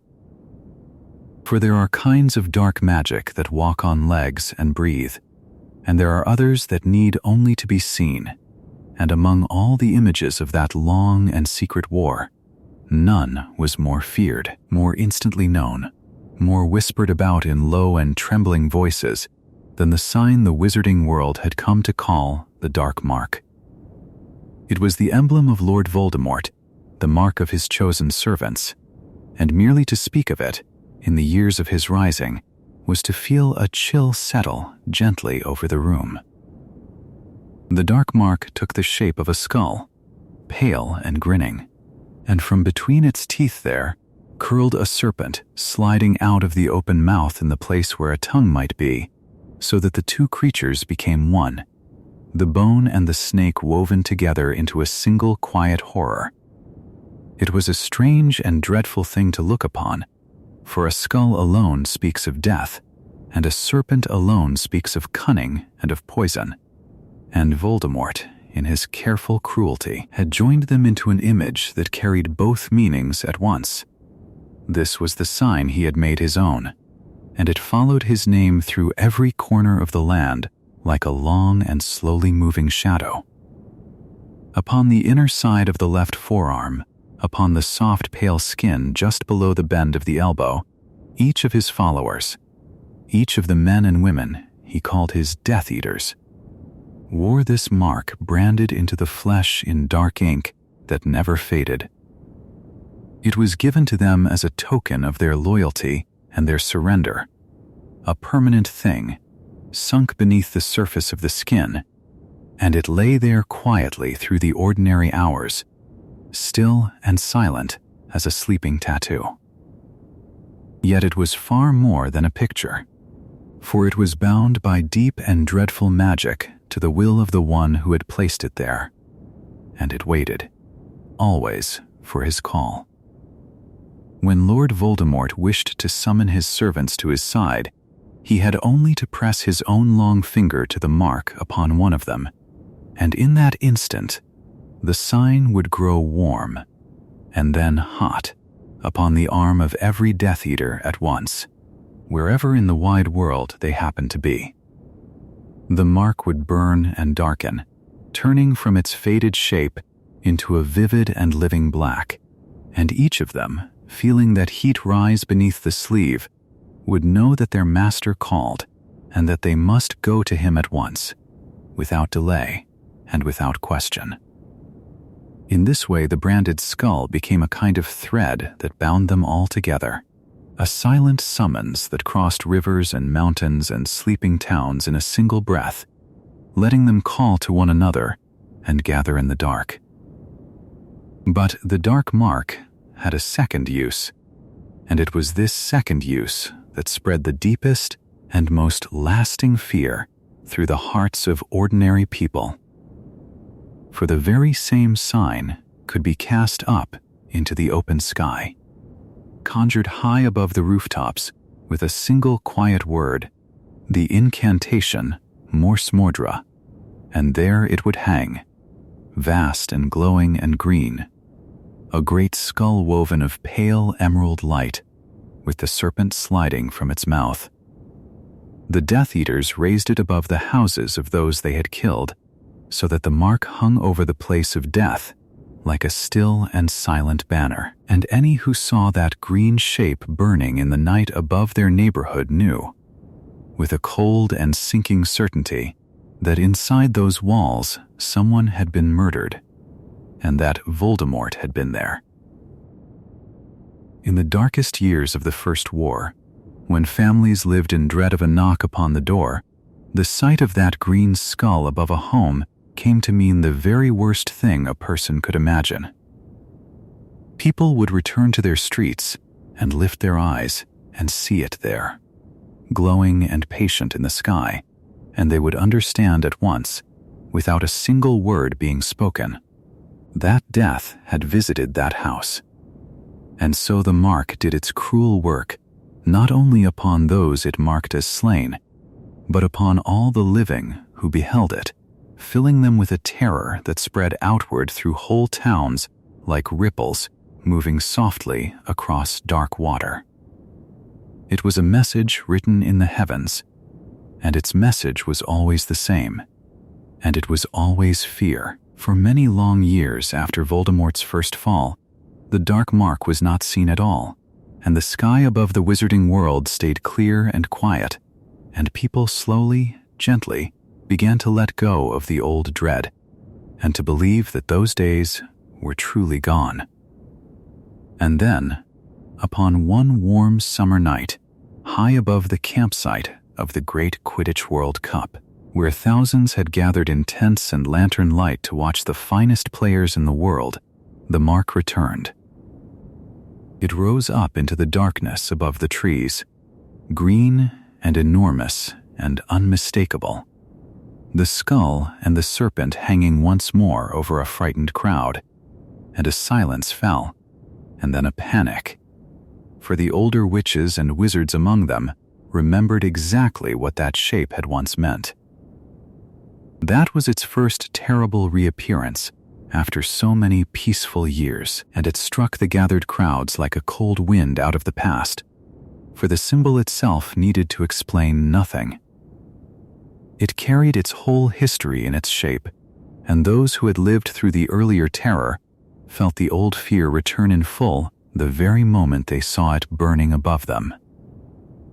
The younger ones, who had never known the war, saw the alarm upon the faces of their elders and grew afraid in turn, and in this way the dread was passed quietly from one generation to the next, carried entirely upon the strength of a single sign in the sky. And here lies the strange and quiet truth at the very heart of this chapter, the thing worth turning over slowly in the mind as the night grows deep. The dark mark had no claws and no teeth of its own. It could not strike a blow, nor cast a curse, nor lift so much as a feather.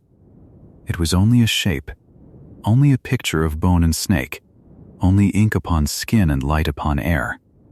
And yet it became one of the most powerful instruments in all of Voldemort's long campaign, for it worked upon the mind rather than the body, and it ruled through fear alone. That was the deepest cunning of it, and perhaps the oldest secret of all dark magic, for fear is the most ancient engine that such magic has ever turned.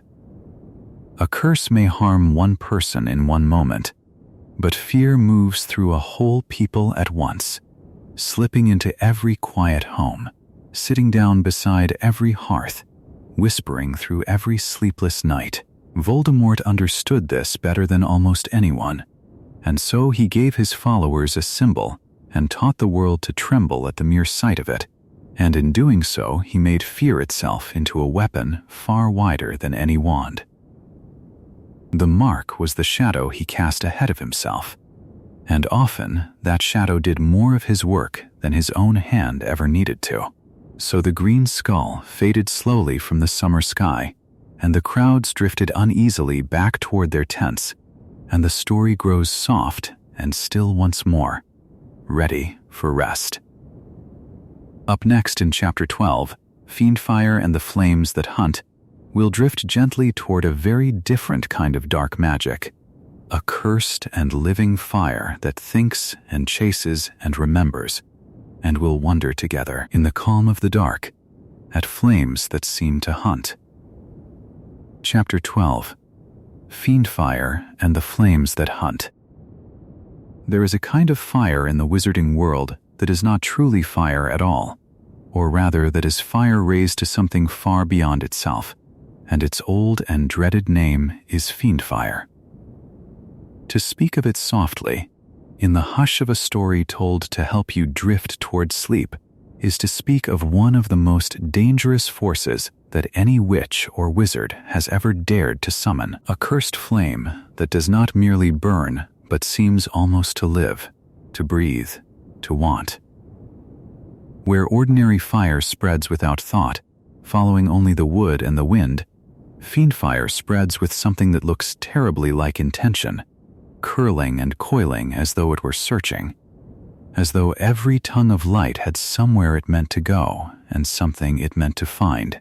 Those who have witnessed it and lived to tell of it describe it in shapes rather than in colors alone, for the flames do not stay as flames. They gather and they rise, and they take on forms, great serpents of fire that pour themselves across the floor, chimeras made all of heat and hunger, and dragons of pure blazing light that unfurl wings the color of molten gold and roar without any sound that ears can truly hold.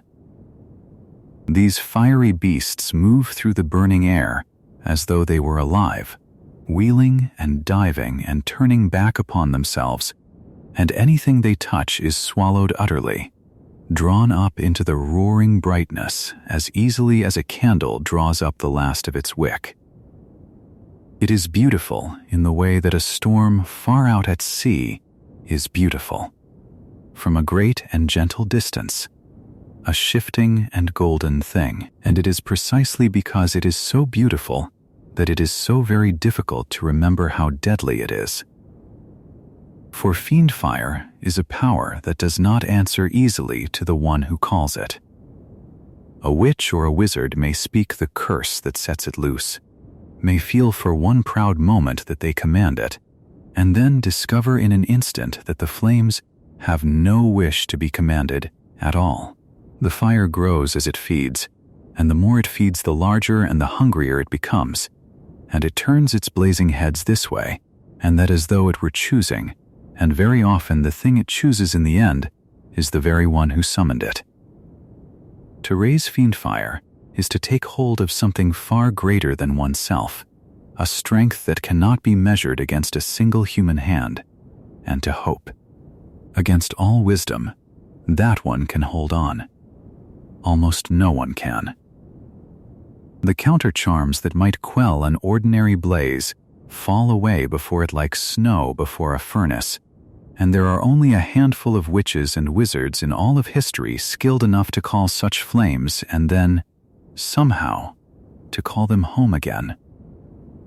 And yet, for all its terror, Fiendfyre carries within its wild hunger one rare and remarkable property, for it is one of the very few forces in the whole of magic able to destroy a horcrux. You will remember from the darker turnings of this long night that a horcrux is a vessel made to hold a torn fragment of a soul, guarded by enchantments so fierce that no gentle means can unmake it, resistant to almost every ordinary spell and every ordinary blade. Only a few great powers can undo such a thing, and the searing, thinking fire of Fiendfyre is counted among them, for its heat is so absolute and so complete that even a shard of soul hidden deep within an object cannot endure it. So the very flame that is so perilous to wield is also, in the rarest of moments, a thing that can cleanse away one of the darkest works of magic that ever was. It was in this way that a great and terrible meeting took place, high in the castle of Hogwarts, within that strange and shifting chamber known as the Room of Requirement. Among the countless hidden and forgotten things stored there across long centuries, there lay a lost treasure, the diadem of Ravenclaw, a delicate silver circlet that had been quietly made into a horcrux and hidden away, where its master believed no one would ever think to look. On a night when the castle itself trembled with the coming of a great battle, the boy named Harry and his two dearest companions came searching through the towering piles of that vast room, seeking the diadem so that it might at last be destroyed. But they were not alone in the room that night. A young wizard named Vincent Crabbe had followed them there, and in his anger and his eagerness he reached for a power that was far too great for him to hold. He cast the curse of Fiendfyre, believing perhaps that he could turn it upon those he wished to harm, and in the space of a single breath the flames leapt up around him, vast and golden and utterly beyond his calling. They rose into the shapes of blazing serpents and towering beasts, filling the great room with a roaring light, and at once it was plain that no hand there could rule what had been set loose. The fire climbed the mountains of hidden things and swallowed them whole, sweeping upward in a tide of heat, and the four young people fled before it, scrambling for any way out through the shifting walls of flame, and the fire, hungry and thinking and merciless, turned upon the one who had summoned it. Vincent Crabbe, who had reached for a power far greater than himself, was overtaken by his own flames and could not escape them, and he perished there within the burning room, consumed by the very fire he had believed that he could master. It is a quiet and sorrowful truth of that night, and we hold it gently here, that the one who called the flame was in the end taken by it, for this is the oldest lesson of Fiendfyre, that the wielder who cannot command it becomes at last its fuel. Yet in that same wild burning, another thing was undone. Somewhere in the roaring heart of the fire, the diadem of Ravenclaw was caught up and consumed, and the fragment of soul hidden within its silver curves could not survive the searing flames. So even as the four escaped upon a swift and battered broomstick, rising out through the doorway into cooler air with the roar of the fire fading behind them, one more of those dark vessels had been quietly unmade, dissolved into the hungry light. The diadem that had lain forgotten for so long was gone, and with it a small and terrible piece of the darkness that had shadowed the world was gone as well, burned away in flames that no one had meant to raise. And so Fiendfyre remains in the memory of the wizarding world as a thing of dreadful wonder, a fire that hunts and thinks and shapes itself into beasts of pure light, a power that can cleanse the very darkest of magic and yet devour the hand that dares to call it. It is a lesson written in flame about the danger of reaching for a strength greater than oneself, about the humility that all true magic asks of those who would practice it, and about the thin and shining line between mastery and ruin. Let the flames stay far away now, small and golden and gentle at the edge of thought, a distant glow fading softly into the dark as your breathing slows and your eyes grow heavy. Up next in Chapter 13, Legilimency, Occlumency, and the Invaded Mind, we'll drift quietly into the subtle art of reading thoughts and the equally subtle art of closing the mind against them, a soft and secret magic of the innermost self to carry you further into sleep. Chapter 13. Legilimency, Occlumency, and the invaded mind after the roaring hunger of Fiendfyre. The magic we come to now is quieter, so quiet that a person might not even know it is happening to them. And yet in its own way, it is among the most intimate and unsettling of all the dark arts. For it does not scorch the skin or shatter the bone, but slips instead into the soft and secret places of the mind. Let your thoughts slow as we drift toward it, gentle and unhurried, the way a boat drifts on still water in the last gray light before sleep. The magic is called legilimency, and it is the art of navigating the many chambers of another person's mind, of moving through the corridors of memory and feeling, and of drawing out what lies hidden there. Many who hear of it call it mind reading, as though a wizard might simply look at another and know their every thought as one reads words from a page. But the truth is subtler and stranger than that, and understanding why it is subtler is the beginning of understanding the whole gentle mystery of it. For the mind, the truly skilled practitioners knew, is not a book that can be opened at will and read line by line, cover to cover, whenever one pleases. The mind is a layered thing, a shifting thing, a place of many rooms with many doors, where memories rise and sink like fish in a dark pond, where feelings pass across the surface like the shadows of clouds, and where thoughts fold over one another endlessly, changing even as they are looked upon. A legilimens does not so much read this landscape as travel through it, feeling their way, catching hold of an image here and an emotion there, following the winding threads that connect one memory to the next. Eye contact, more often than not, was the doorway, for through the eyes a practiced wizard could reach across the small distance between two people and press gently, or not so gently, into the thoughts that lay behind them. It took great skill to do this well, to interpret what one found, to tell the true memory from the mere daydream, and only the most accomplished could move through another's mind with any real mastery.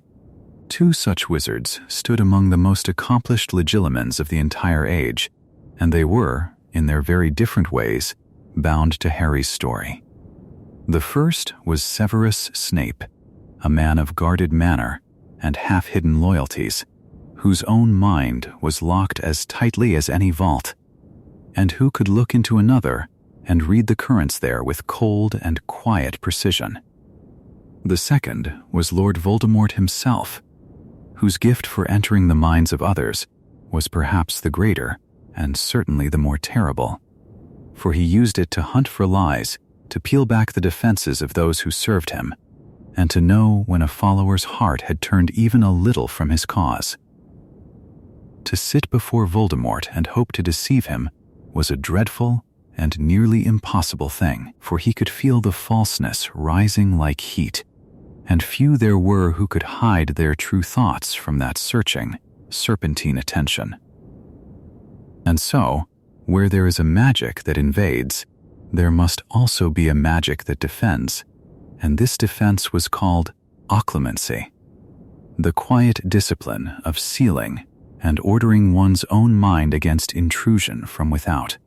An occlumens learned to close the doors, to still the surface of the pond, to gather up the loose and drifting thoughts and set them in order, or else to empty the mind entirely so that there was nothing for the intruder to grasp. It was a slow and difficult art, demanding great control over one's own feelings, for it was through feeling most of all that a mind lay open, and the person who could not master their fear, or their anger, or their longing, left those very emotions like unlocked windows through which another might climb.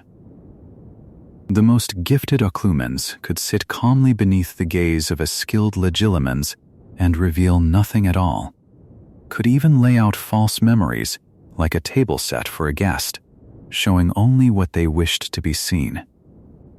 It was this defensive art that Snape was set to teach Harry, in a series of strained and unhappy lessons held in the cold gloom of the dungeons, and it is worth resting a while on why those lessons failed so completely. For Harry could not close himself off. He was a boy of open and burning feeling, quick to anger and quick to grief, and every attempt to empty his mind seemed only to stir it further, so that the harder he tried to shut the doors, the more they seemed to swing wide. There was little trust between teacher and pupil, and where there is no trust, the delicate work of occlumency cannot take root. For a person cannot learn to open the innermost rooms of their mind to a guide they suspect and resent. Snape's cold manner and Harry's stubborn resistance wound around each other like two threads pulled tight, and instead of building walls against Voldemort, the lessons seemed only to leave Harry more raw, more exposed, more helplessly aware of the strange thing that lived behind his scar. For there was, at the very heart of this, a bond unlike any other, a connection between Harry's mind and Voldemort's that no ordinary legitimacy could account for. The lightning-shaped scar upon Harry's brow was no mere mark of an old wound, but a doorway of sorts, forged on the night Voldemort's curse rebounded and left within the child a fragment of the Dark Lord's own torn and broken soul. Because of that fragment, the two minds were tied together across all the miles that separated them, so that Harry might feel the flicker of Voldemort's moods, might see through the eyes of the great serpent, might dream the dreams that belonged to another, and wake unsure of where his own thoughts ended and the intruder's began. When Voldemort felt a surge of joy or of fury, the scar would burn, and images not his own would rise unbidden in Harry's sleeping and waking mind. And this was a vulnerability far deeper than any that occlumency alone was meant to guard against. Here we come to the gentle and sorrowful truth that lies beneath this whole chapter. The truth of the open and unguarded mind. To be able to feel so freely, to love and to grieve without walls, is in most of life a kind of gift, and yet against an enemy who could pour himself in through the smallest crack, that same openness became a grave danger. Harry's inability to close his mind was, in the end, bound up with the very warmth and loyalty that made him who he was, and there is something both tender and tragic in that the goodness of his heart should also be the very window through which darkness sought to enter. And so the invaded mind became a kind of battlefield fought without wands or fire, a slow and silent contest waged in the quiet of thought, where the only defenses were stillness, trust, and the difficult art of ordering one's own inner world. Let all of this settle softly now, the idea of minds as shifting landscapes, of doors that open and close, of the great skill it takes to enter another, and the greater peace it takes to keep one's own thoughts safe and calm. There is a deep comfort in the thought of a mind well ordered and quietly sealed, a mind at rest with nothing forcing its way in, and perhaps you might imagine your own thoughts settling gently into their proper rooms as you drift toward sleep. Up next in Chapter 14, The Elder Wand and the Deathly Hallows. We'll wander together into the oldest of wizarding legends, following the tale of 3 brothers and 3 fabled gifts, and lingering by the most powerful wand ever made, all told softly and slowly to carry you deeper still into rest. Chapter 14. The Elder Wand and the Deathly Hallows there are stories in the wizarding world that are told to children by candlelight, stories so old that no one can quite remember where they began. And among all of these, there is one that has never lost its quiet power, one that has been whispered in nurseries and murmured beside dying fires for hundreds and hundreds of years. It is called The Tale of the Three Brothers, and it was written down long ago in a gentle little book known as the Tales of Beetle the Bard. And to understand the deepest currents of dark magic and the strange longing that has pulled so many wizards toward ruin, one must first drift slowly into this old and hushed and beautiful legend, the way one drifts slowly into sleep. Once, so the story goes, there were three brothers who were traveling together along a lonely and winding road at twilight.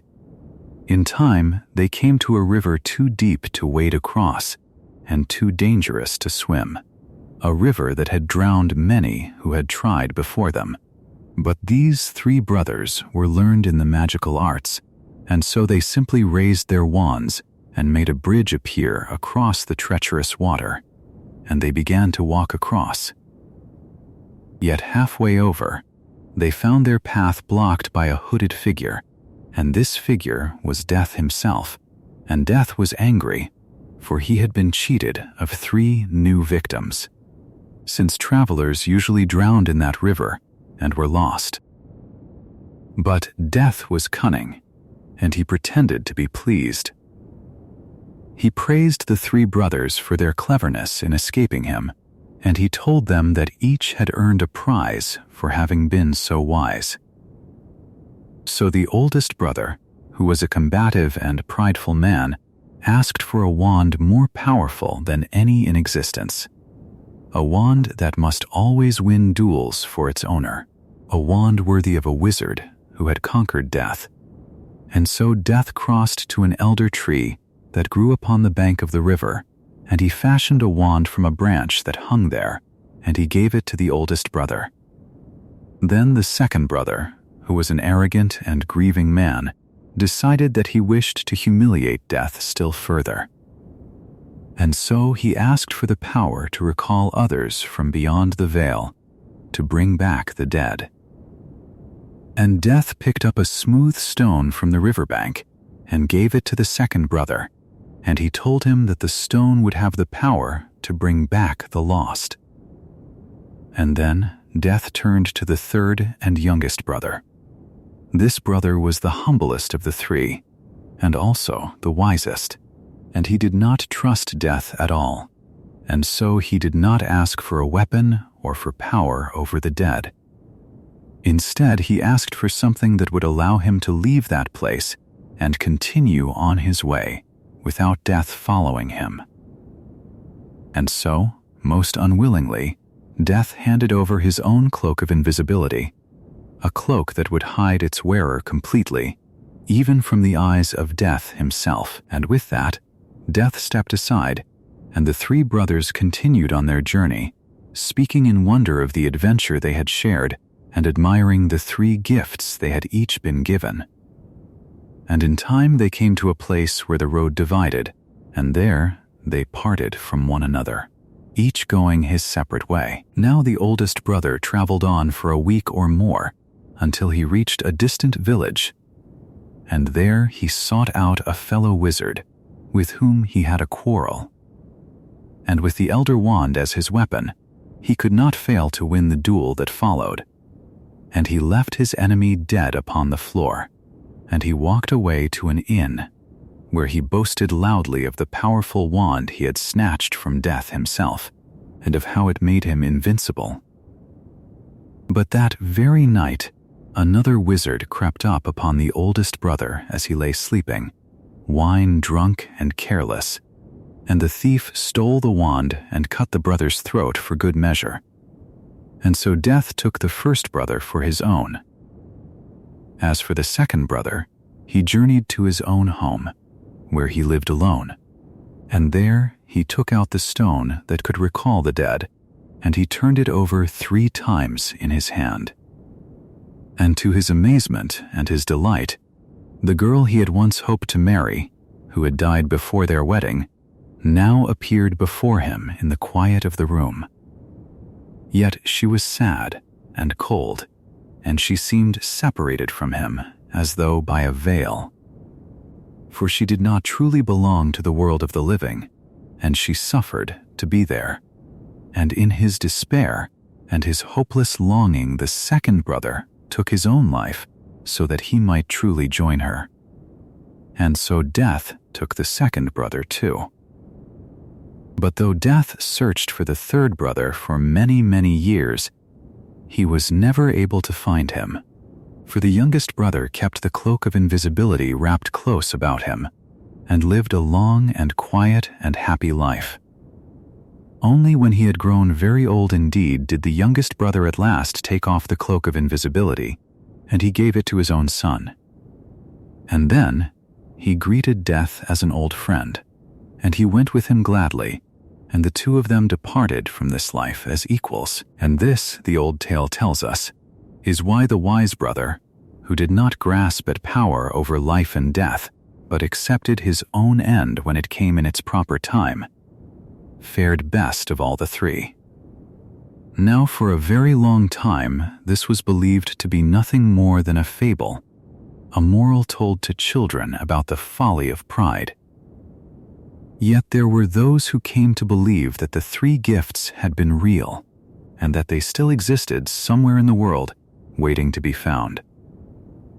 They gave these three objects a name, and they called them the Deathly Hallows, the three together being the unbeatable wand that always wins, and the stone that calls back the shades of the dead, and the cloak that hides its wearer even from death. And it was said that the witch or wizard who united all three, who possessed all of the hollows at once, would become the true master of death.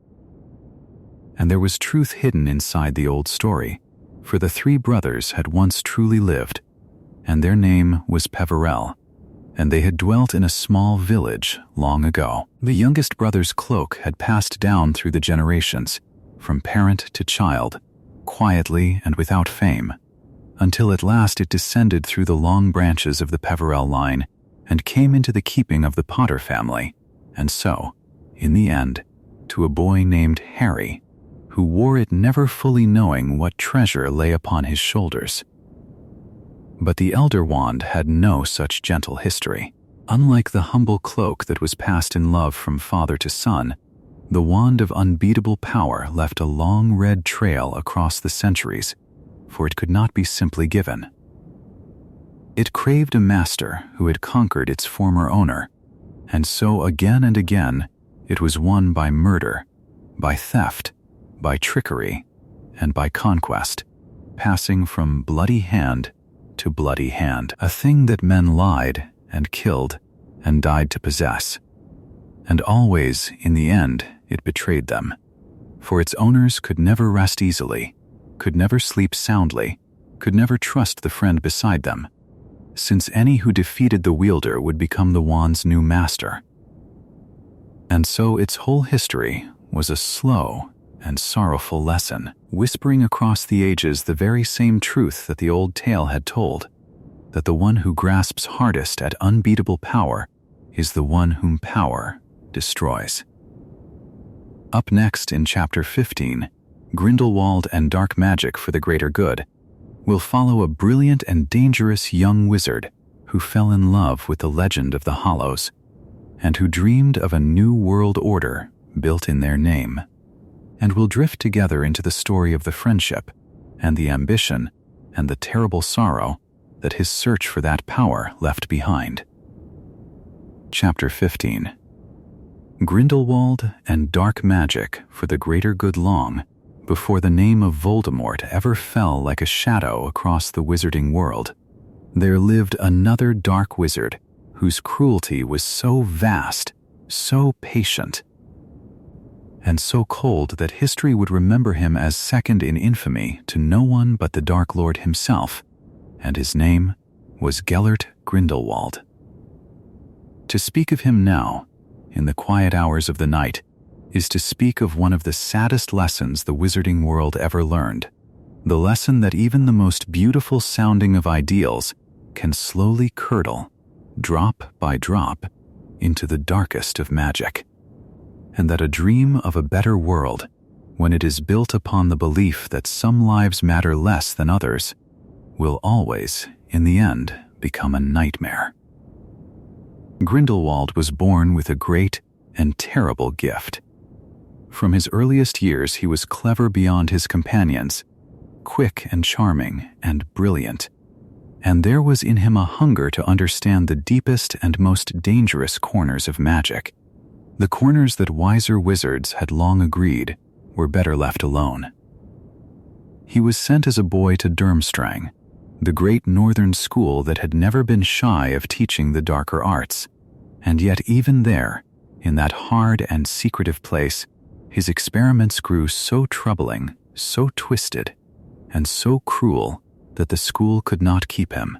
He was expelled, cast out for the dark and dangerous magic he had begun to weave, and so at the age of 16 he came to stay with his great aunt in a small and peaceful English village, a village whose name would echo forever through wizarding memory, the village of Godric's Hollow. It was there, in that gentle summer, that two of the most gifted young wizards of their age found one another.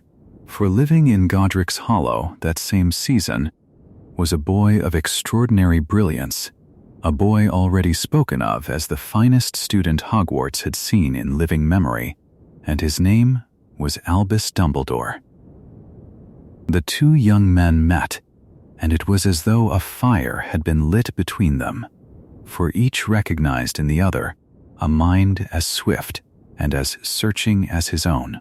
Through the long warm evenings they talked and dreamed and planned together, two dazzling boys drunk on their own cleverness, and they began to shape between them a vision of the future that seemed, in those bright hours, to shine with the promise of something noble. Their dream was this, that wizards, being more powerful, should no longer hide themselves away in fear of ordinary people. They imagined a world in which the wizarding kind stepped out of the shadows and took their rightful place as rulers, not as tyrants, they told themselves, but as wise and benevolent guardians who would lead the Muggles gently for their own good. And to this dream they gave a name, a phrase that Grindelwald would carry with him for the rest of his life, and carve at last above the gates of his darkest creation, 3 words that sounded so kind and yet hid so much sorrow: for the greater good. It was a banner beneath which almost any cruelty could be excused, for if the end was truly good enough, then surely, they reasoned, no price along the way could be too high to pay. Woven through all of Grindelwald's dreaming was a single burning obsession, an obsession with the 3 legendary Deathly Hallows, the Elder Wand and the Resurrection Stone, and the Cloak of Invisibility, the 3 fabled objects that together were said to make their master the conqueror of death itself. Of the 3, it was the Elder Wand that Grindelwald desired above all, the unbeatable wand, the Wand of Destiny, for he understood that with such a weapon in his hand no wizard living could ever stand against him. And so, years after that fateful summer, he set out to claim it. He learned that the wand had passed into the keeping of a famous wandmaker named Gregorovitch, and Grindelwald came to him in the night, slipped into his workshop as quiet as a breath of cold air, and stole the ancient wand away, and from that day forward its terrible power was his to command.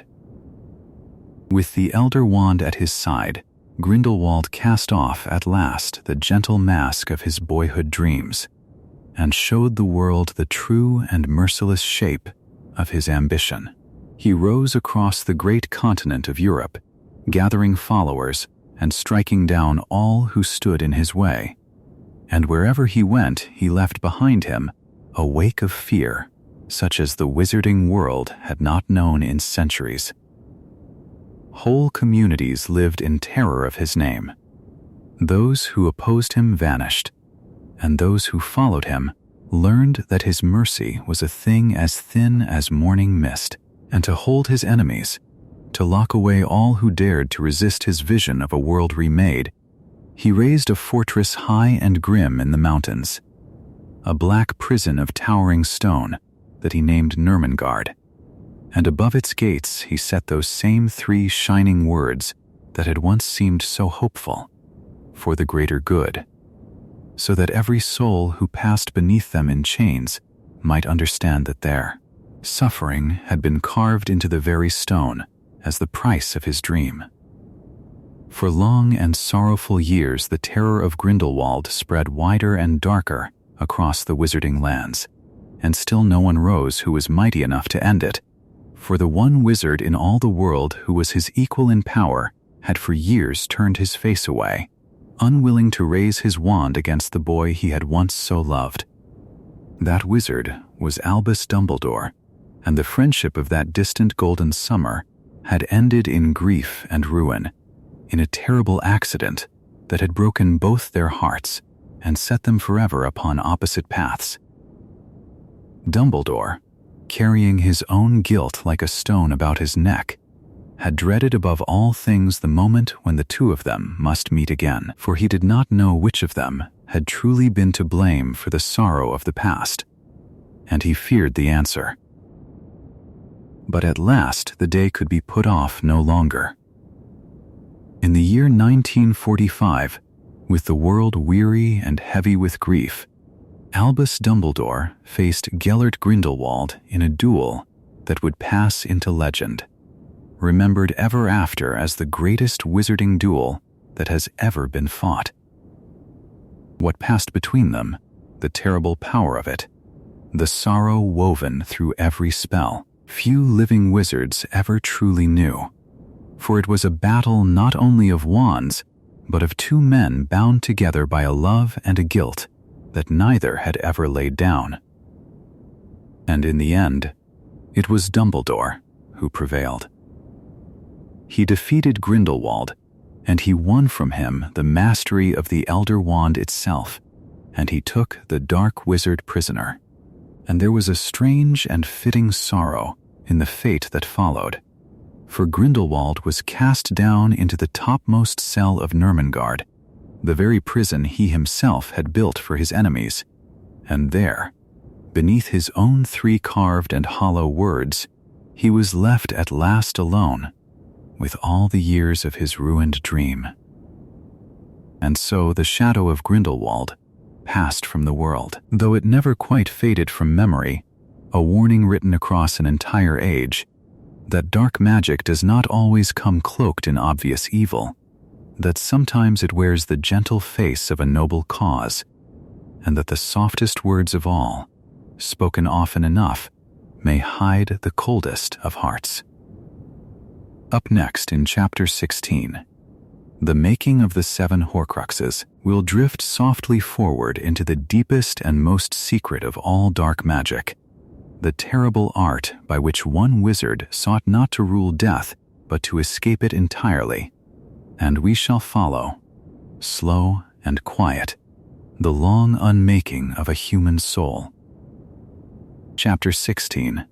The making of the 7 horcruxes long, before the world learned to whisper his second name in fear. The boy who would become Lord Voldemort carried within him a single and unbending terror, a terror far older and far colder than any battlefield ambition, and it was simply this, that one day, like all things that breathe, he would die.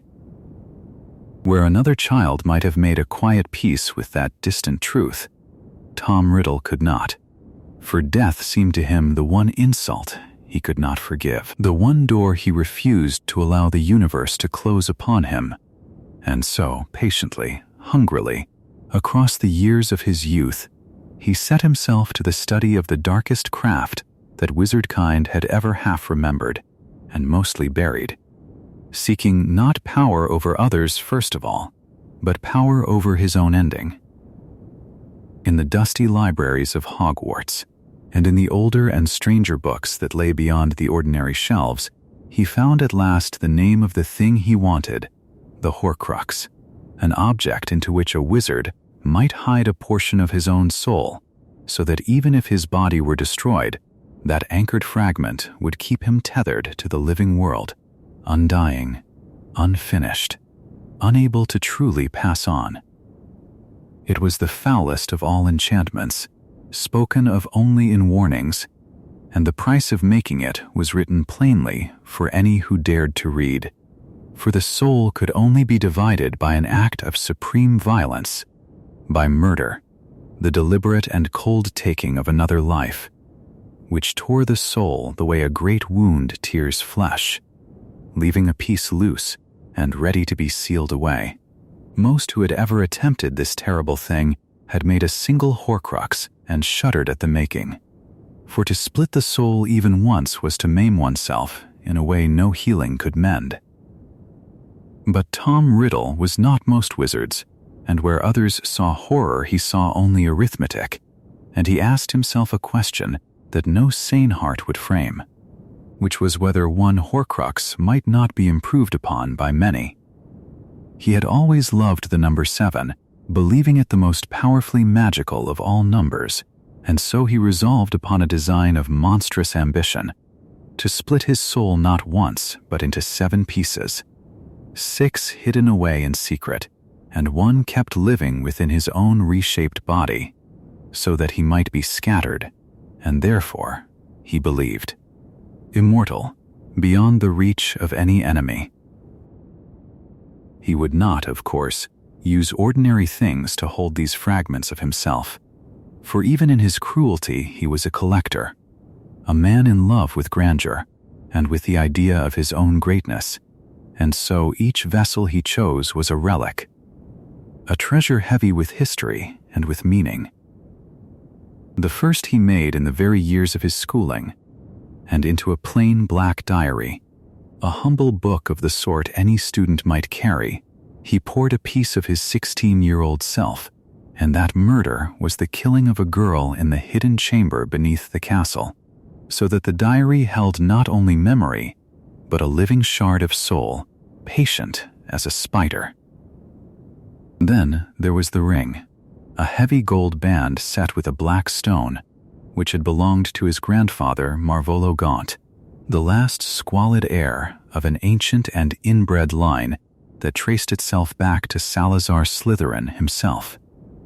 Tom prized it not only as proof of his noble blood, but for the stone it carried, a stone whose deeper secret even he did not fully understand, for it was in truth the resurrection stone, one of the 3 fabled Hallows, though he saw in it only a fine dark jewel worthy of a lord. To make that horcrux he had murdered his own father and his grandparents in their fine house on the hill, wiping out the Muggle name he despised, and into the ring he sealed another slice of what remained of his soul. After these came the 2 great relics of the founders, taken by theft and by deceit from a gentle old woman who had trusted him. The first was a heavy golden locket marked with a serpentine letter, the locket of Salazar Slytherin, ancestor of his mother's line, and the second was a small and beautiful cup wrought of gold and stamped with a badger, the cup of Helga Hufflepuff, a thing of quiet warmth turned to a purpose its maker would have wept to see. Each of these 2 he filled with a fragment torn loose by a killing, hiding the locket at last in a cave beside the roaring sea, and the cup deep in the vault of a frightened and faithful servant. The 5th of the hidden relics was the lost diadem of Rowena Ravenclaw, a slender silver crown long believed vanished from the world, which Tom alone among living wizards had managed to trace, coaxing its hiding place from the ghost of the founder's own daughter. He recovered it and made of it a horcrux, and then concealed it in the one place he had ever thought of as truly home, a forgotten room within the walls of Hogwarts, where centuries of hidden things lay heaped in dust, believing that no other soul would ever find what he had tucked away there. And when the years had turned him from a handsome young man into something paler and stranger, he made the 6th of his intended vessels not from stone or gold, but from living flesh, choosing his great serpent Nagini, the snake who obeyed his hissing voice and coiled always near him, and into her he set a piece of himself, so that beast and master were bound together in a way that made her more than an animal and less than free. Yet here lies the gravest and strangest truth of all. For the seventh fragment, the piece he counted upon to remain within his own breast, was not the last splitting his soul would suffer. On the night, he went to a cottage in Godric's Hollow to murder an infant. Believing a whispered prophecy named that child his undoing, his curse struck the boy and rebounded, undone by an old and simple magic he had never troubled to understand, the love of a mother who had died to shield her son. His body was destroyed in that instant, and his already ravaged soul, so worn and so unstable from all its earlier tearing, broke once more, and a final fragment tore loose and fastened itself upon the only living thing in the room, the infant Harry Potter, so that the boy became, without anyone knowing it for many long years, a horcrux never meant to be made. Consider, softly, what all of this had done to the Maker. A soul is meant to be whole, one seamless and secret thing, and each murder, each sealing, each division had deformed his own until it was scarcely a human soul at all, a thing frayed and grayed and gnawed to a stump. And as his soul warped, so too did the vessel that carried it. For the face that had once been that of a strikingly handsome boy grew year by year less like a man and more like a mask. The skin bleached to a corpse's white, the nose flattened to serpent slits, the eyes reddened, until little of Tom Riddle remained to be recognized, only the cold and hunted thing his choices had shaped. It was the ultimate perversion of the dark craft, a man who had feared death so terribly that he had traded away nearly everything that had ever made him alive, and who now drifted, bodiless and barely sentient, waiting through long years for a way to return. Up next in Chapter 17, the Snatchers and the War on the Ordinary will drift gently into the fearful days when his followers spread across the land like a slow winter, hunting the harmless and the hidden, and we shall follow, softly, how the world grew quiet and afraid beneath their shadow. Chapter 17. The Snatchers and the War on the Ordinary when a dark ritual is finished, when the last horcrux has been sealed and the wand has grown cold in the hand. You might imagine that the darkness simply rests, that it curls up somewhere far away and waits. Yet the truth of that time was gentler and sadder than any single ritual, for the darkness did not stay locked inside grand ceremonies at all.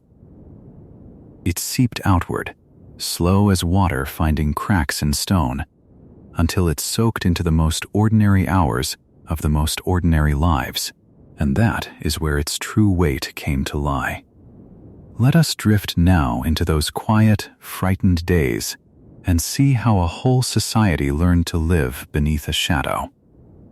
Once Voldemort's followers had taken hold of the Ministry of Magic, the world of witches and wizards changed in ways that were hard to see from a distance and impossible to ignore up close.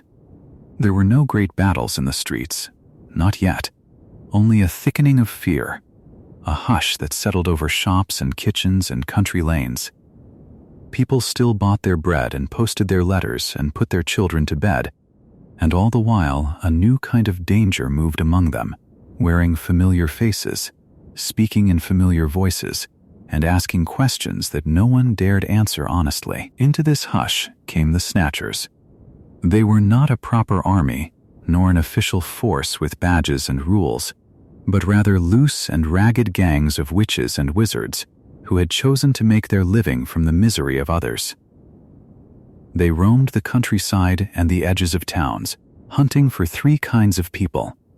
They hunted Muggle-borns, those witches and wizards born to families without magic, whom the new regime had cruelly decided did not deserve their gifts. They hunted blood traders, those from old wizarding families who refused to hate as they were told to hate.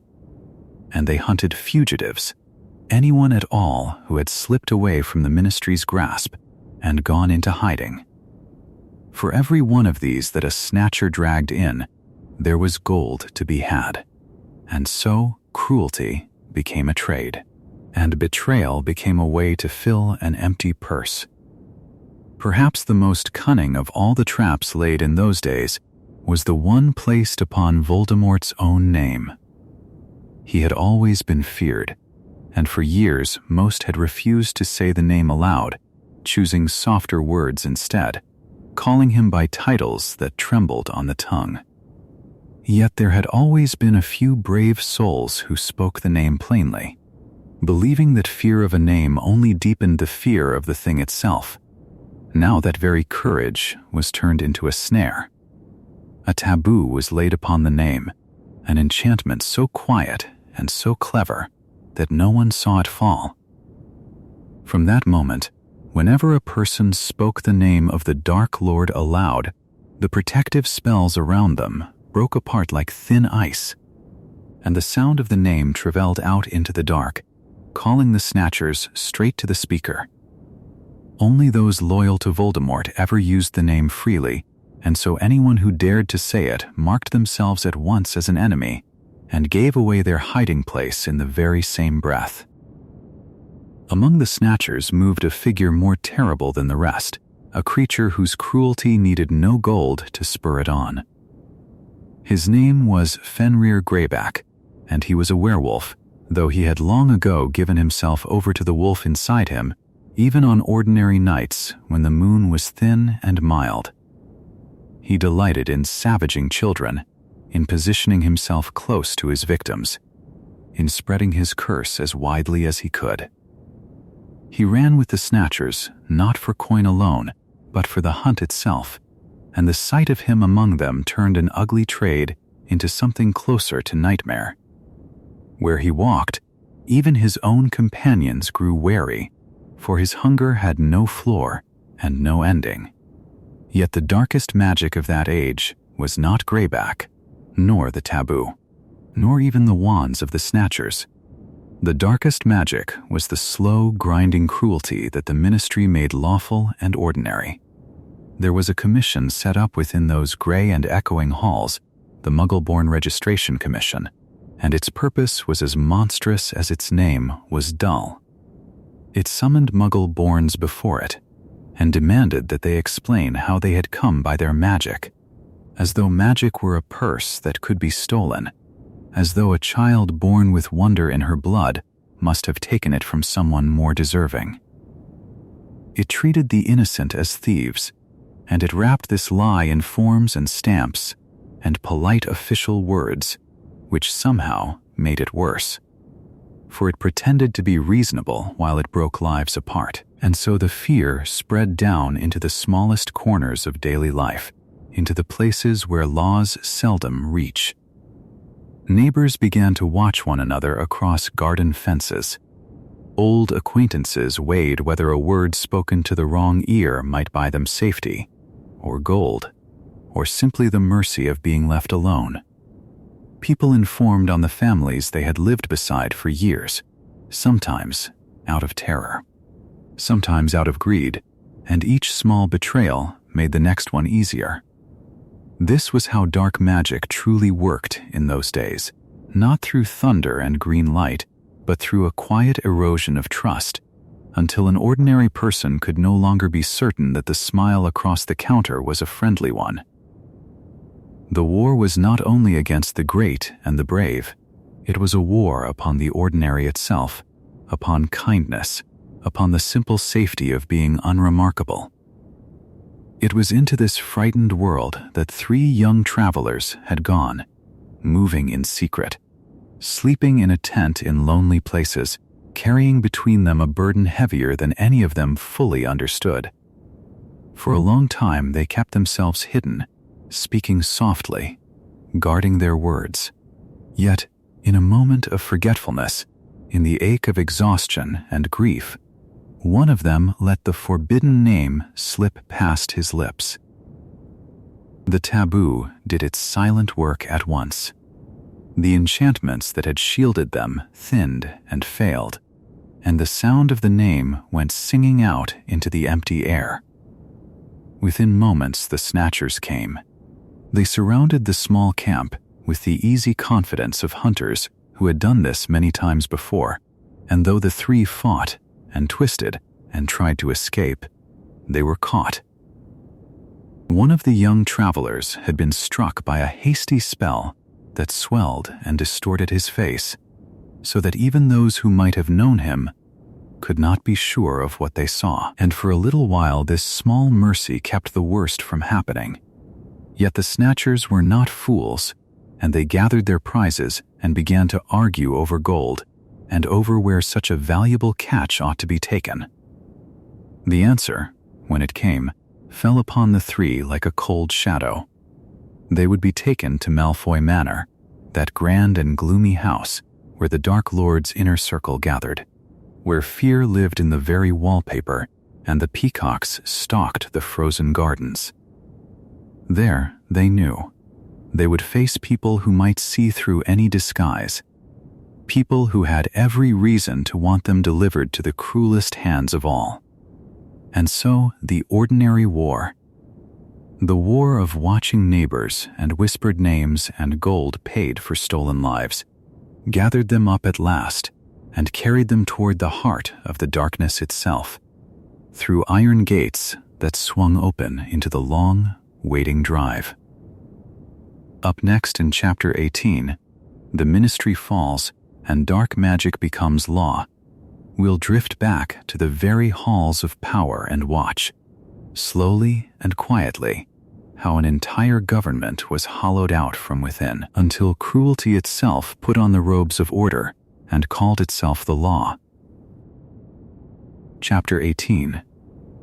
The Ministry falls and dark magic becomes law, while Harry and his friends slipped away from the tightening grasp of the Snatchers, far to the south, in the great stone heart of wizarding Britain. Something quieter and far more terrible was taking place, and it was happening so smoothly, so gently, so without visible violence, that many good people scarcely noticed the moment the world had changed beneath their feet. In the deep summer of 1997, in the very same season that had seen the death of Albus Dumbledore atop the Astronomy Tower, the Ministry of Magic itself, that vast and ancient institution buried far below the streets of London, passed silently and completely into the hands of Lord Voldemort, and it did so without a single grand announcement, without a proclamation carved in fire across the sky, because the cleverest kind of conquest is the kind that never admits it has happened at all. At the center of that final fall stood a man named Rufus Scrimgeour, the Minister for Magic, a former head of the Auror Office, a lion of a man with a mane of tawny hair going to gray and eyes behind wire spectacles that missed very little. He had not always been kind, and he had not always been wise, and there had been long weeks when he had pressed Harry Potter for cooperation he could not give, wanting the boy to stand beside the Ministry as a symbol, wanting the comfort of appearances in a frightening time. Yet at the very end, when the Death Eaters came for him in the dark, Rufus Scrimgeour was asked to give up the one thing that truly mattered, for they demanded to know where Harry Potter was hidden, and they demanded that he bend the whole weight of the Ministry toward the finding and the breaking of a single 17-year-old boy. And Rufus Scrimgeour, whatever his faults, refused. He was tortured for his silence, and he would not speak, and so he was killed, and he died, protecting the whereabouts of a boy he had quarreled with, choosing at the last to be a shield rather than a key, and that quiet, unwitnessed courage was the final honest act of the old Ministry before the darkness closed over it entirely. What came after wore the same face as before, and that was the whole cunning of it. Voldemort did not climb the marble stairs to take the title of minister for himself, for he understood something that tyrants of lesser patience never learn: that a mask of ordinary authority frightens people far less than an open monster, and that folk will obey a familiar government long after they would have risen against a named Dark Lord. And so in the place of Scrimgeour there was set a man called Pious Thickness, a senior official, respectable and unremarkable, who now sat behind the great desk and signed the decrees and received the visitors.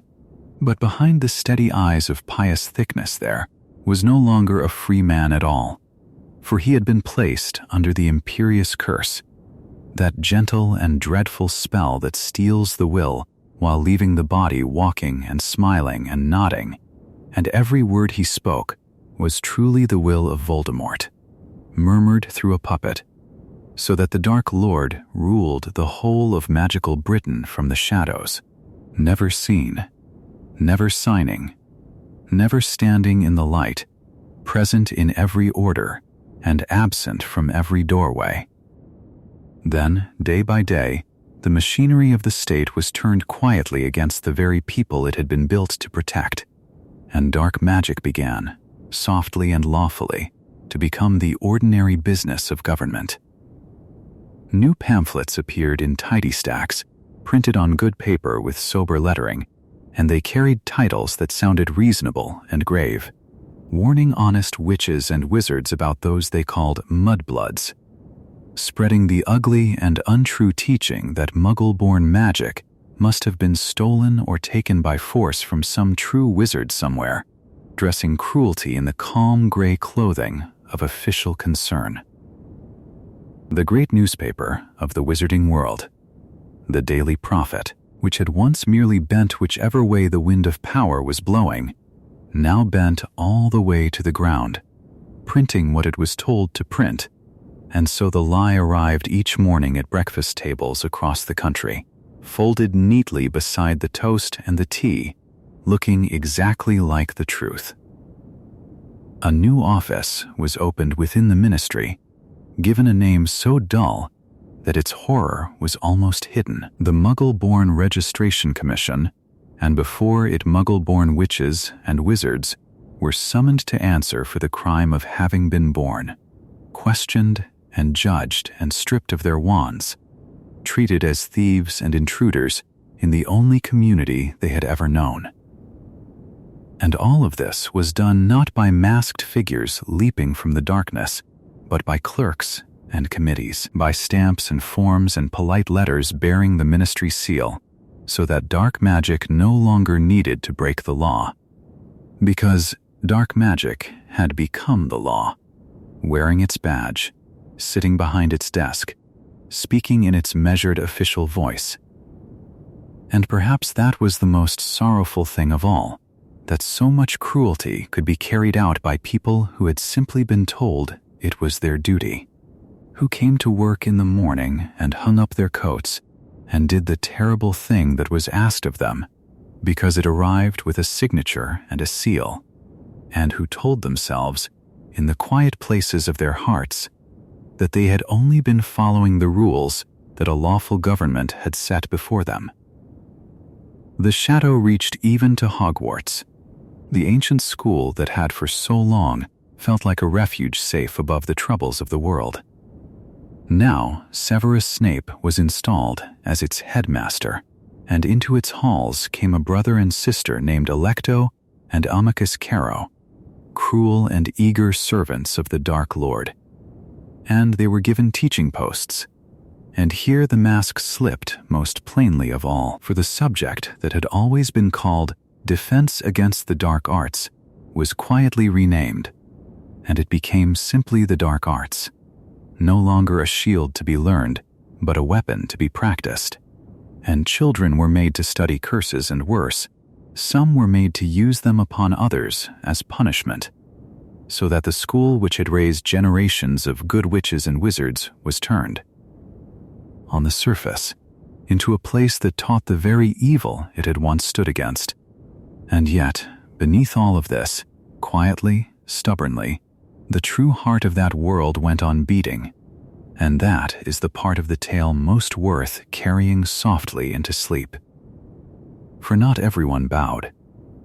In the corridors and hidden rooms of Hogwarts, an old alliance stirred again. Dumbledore's army, the students who had once learned in secret to defend themselves, and they took up small and dangerous acts of defiance, protecting the younger ones, hiding the hunted, refusing in 100 little ways to let the darkness feel like home. And out beyond the school, when the newspapers had all been turned and the airwaves seemed given over to fear, there rose upon the wireless a single brave and flickering voice, a broadcast passed in secret from hidden place to hidden place, that told the truth the prophet would not tell, that spoke aloud the names of those who had died so they would not be forgotten, and that reminded every frightened listener crouched by a crackling radio in the dark that they were not alone, and that hope, however faint, had not yet gone out. Dark magic had taken the government and the newspaper and the school, but it could not take the quiet loyalty of ordinary hearts, and in that unbroken thread of gentle resistance the coming dawn was already, secretly, being made ready. Up next in Chapter 19, The Battle of Hogwarts and the Undoing of the Dark, we'll return at last to the ancient castle as its scattered defenders gather beneath the stars and watch the long night of shadow begin, ever so slowly, to break toward morning. Chapter 19, The Battle of Hogwarts and the Undoing of the Dark, when the Ministry had fallen and the last of its old certainties had crumbled into the hands of the shadow. The great weight of the darkness turned at last toward the one place that had always felt like home, and so it was that in the soft green spring of 1998, the ancient castle of Hogwarts became the final ground upon which 1,000 years of gathered evil would be quietly spent. The story of that night is often told as a story of noise and fire, and yet beneath all of its motion there ran a stillness, a slow inevitability, the sense of a long shadow reaching the very edge of the field where it would finally have nowhere left to fall. Let the mind settle into that quiet now, into the hush of stone corridors and the drifting light of enchanted ceilings, and let the tale unfold gently, the way the last hours of a very old darkness truly unfolded, without hurry, without cruelty, moving softly toward its close.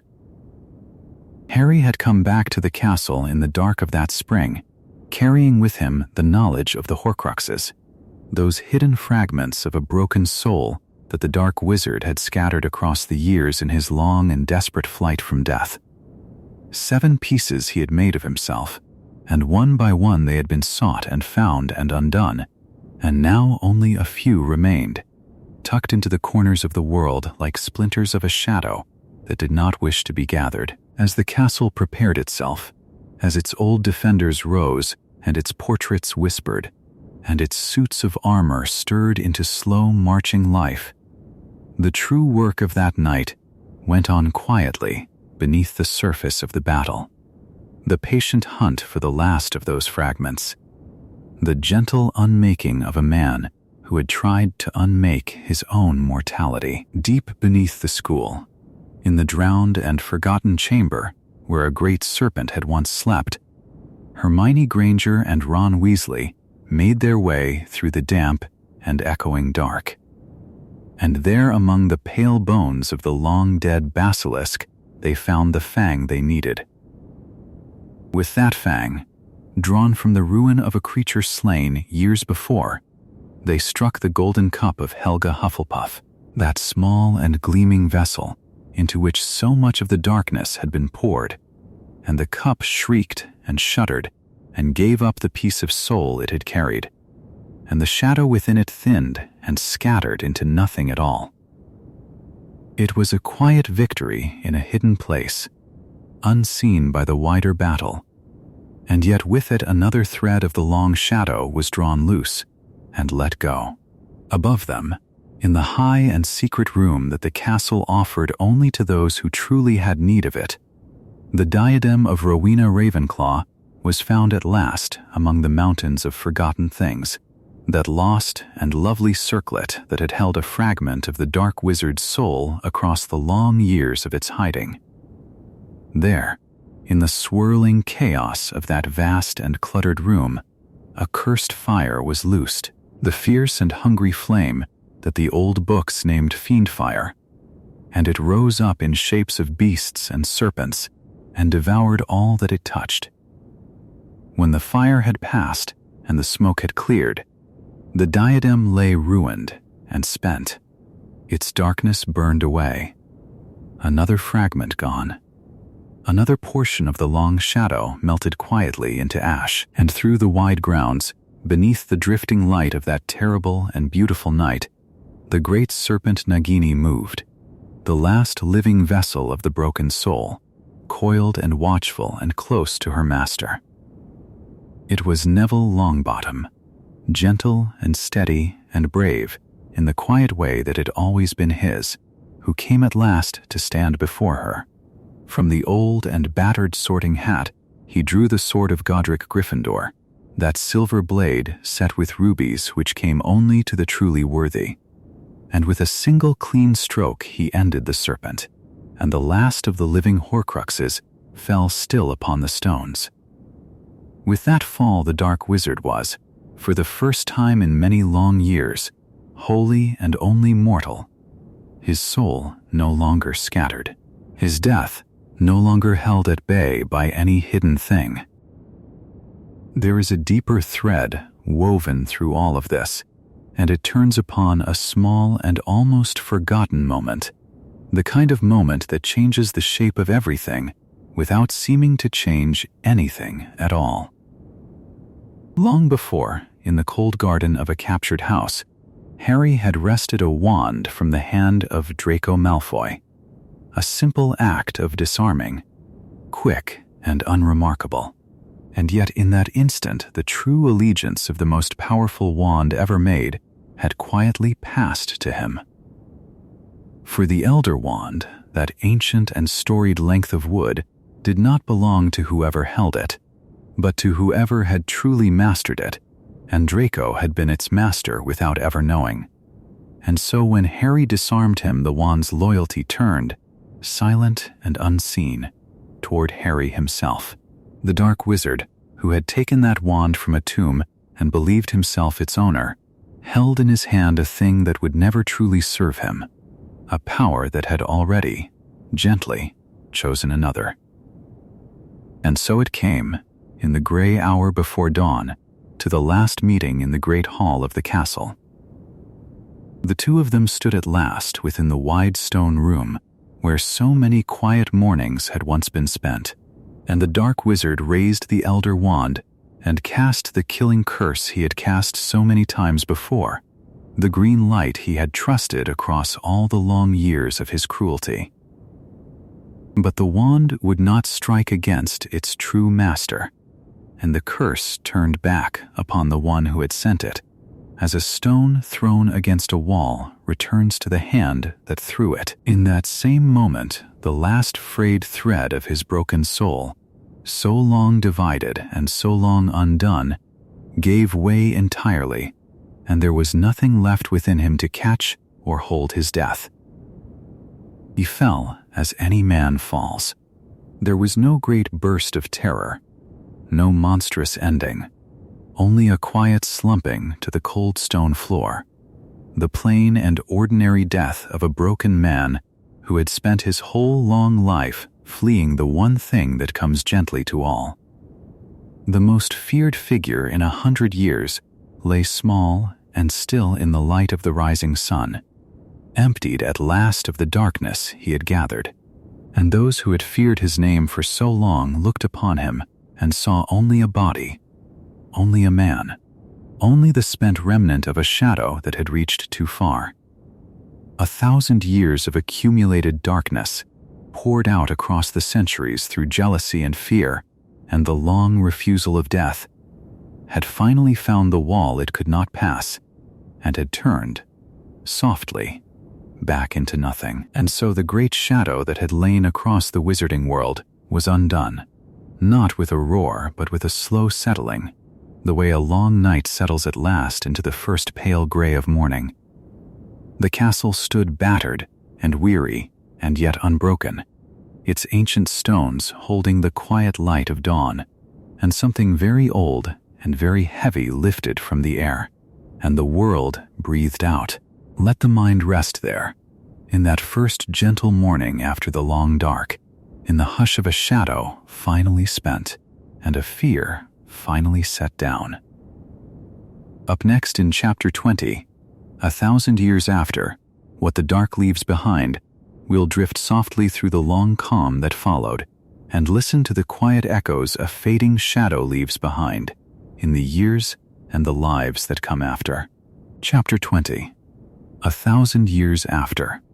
What the dark leaves behind, when the last echo of the battle had faded from the stones of Hogwarts, and the smoke had drifted away over the mountains, and the great hall had grown quiet in the pale light of a new morning, it became possible at last to look back across the long road that dark magic had traveled, and to see the whole shape of it laid out like a country scene from a great height. For the story that had ended in that castle was not the story of a single dark wizard, nor even of a single age, but the closing of something far older, a thread that had been spun out slowly across 1,000 years and more, passing quietly from hand to hand, from one hungry heart to another, until it wound at last around a boy who had chosen, again and again, to set it down. To look back that far was to see how much the dark had taken along the way. It had taken families, breaking them apart across generations, setting brother against brother and father against son, teaching some of the oldest houses in the wizarding world to prize their own blood above all kindness, until the pride curdled, and the name that had once meant strength came to mean only sorrow. It had taken friends and mentors and gentle souls who had wished for nothing but a quiet life among their books and their gardens. And it had taken names, so very many names, names that were now carved into cold stone in still churchyards and set into memorials where the ivy grew slow and green, names spoken softly on certain autumn evenings by those who remembered, so that the ones who had gone might not slip entirely out of the world. For that was one of the truths that the long history revealed, a truth that could be looked upon calmly now, in the safety of the morning. Dark magic is never entirely destroyed. It cannot be gathered up and burned like fallen leaves, nor buried so deep that it will never rise again, nor washed clean away by any single victory, however great. It lingers, always, as knowledge that cannot be unlearned, as old books shelved in forgotten rooms, as whispers passed down where no one is listening, and above all as a temptation, quiet and patient, that waits in the small, dark corners of the ordinary heart. It offers the same thing it has always offered, which is power without the cost of love, and greatness without the burden of kindness, and safety bought with the suffering of others. This was as true after the battle as it had been 1,000 years before, and it would remain true long after all who had fought were themselves only names upon the stone.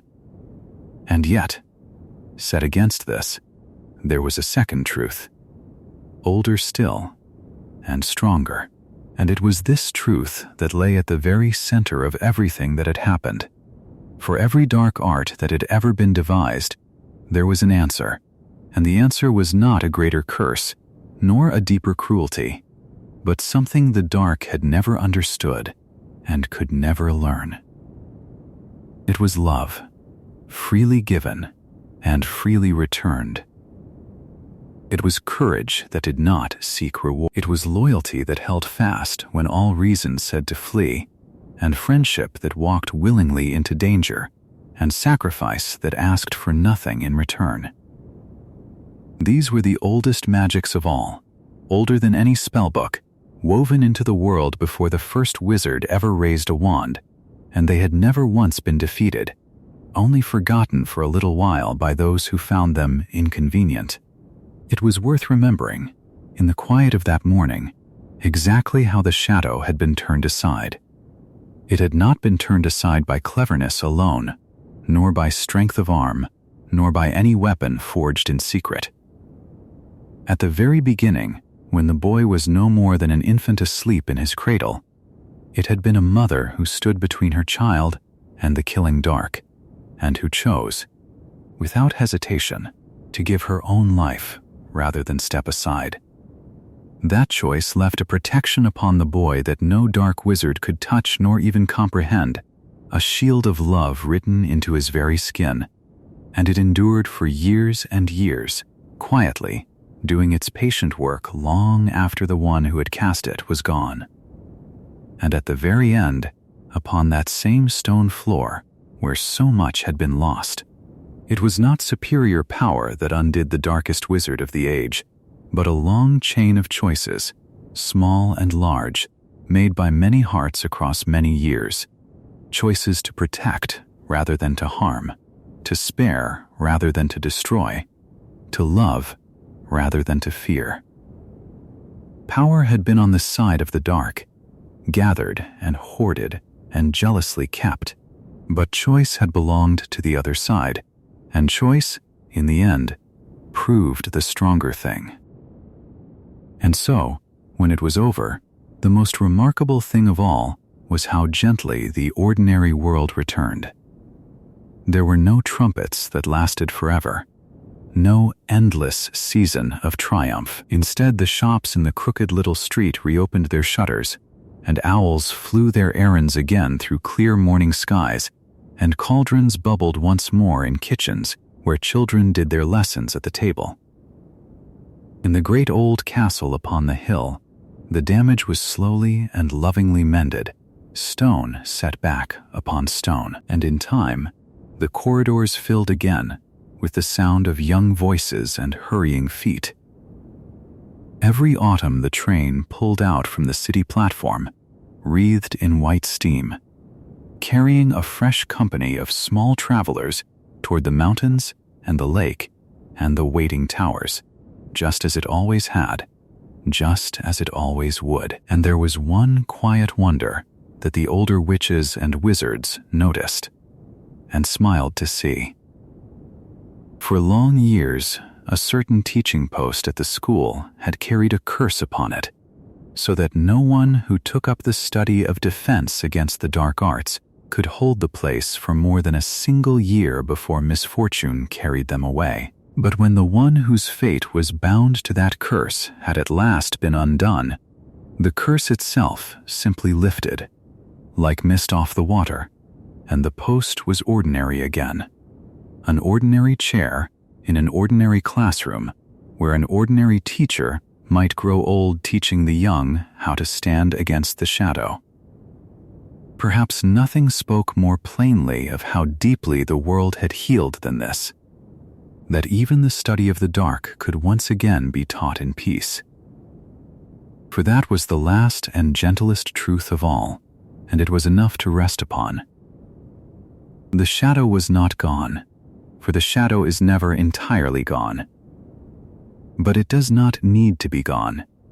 It needs only to be watched patiently and without fear, and answered in each new generation by the same old and unbreakable things. A child taught to be kind is a lamp lit against the dark. A young heart taught that courage means protecting others, and that the greatest strength is the willingness to love even when loving is hard, is a wall the shadow cannot pass.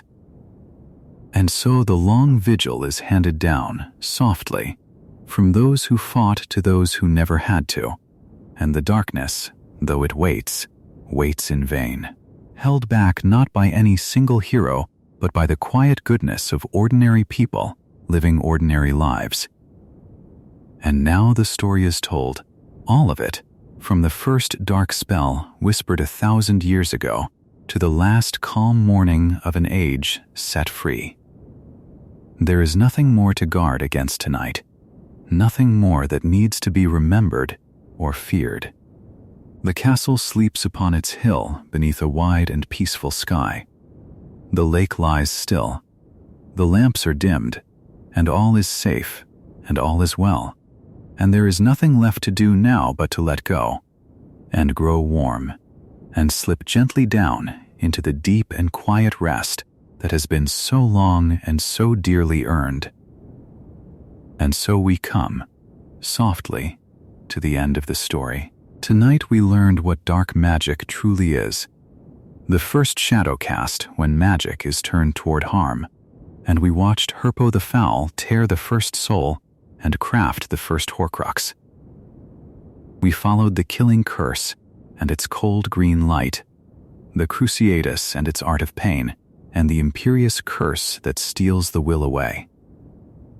We traced the serpent magic of Slytherin and his basilisk, the dark obsession with blood and bloodlines, and the cursed objects that carry malice woven into things. We saw the dead raised as Inferi, the joy devoured by Dementors, and the dark mark burned into the sky as a magic of pure fear.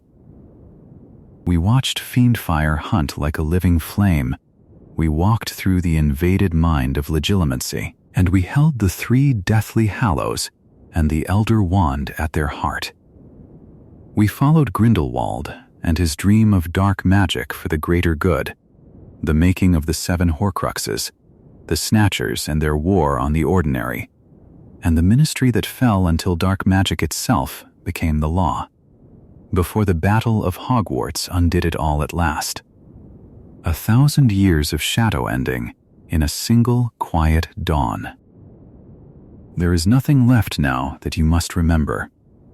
Let each of those old and terrible things sink away from you, down through still dark water, growing fainter and fainter until only calm remains. You are safe. You are whole. None of this can follow you, and nothing here asks anything of you. Let your breathing slow, and let the last of the day dissolve like mist over a quiet lake.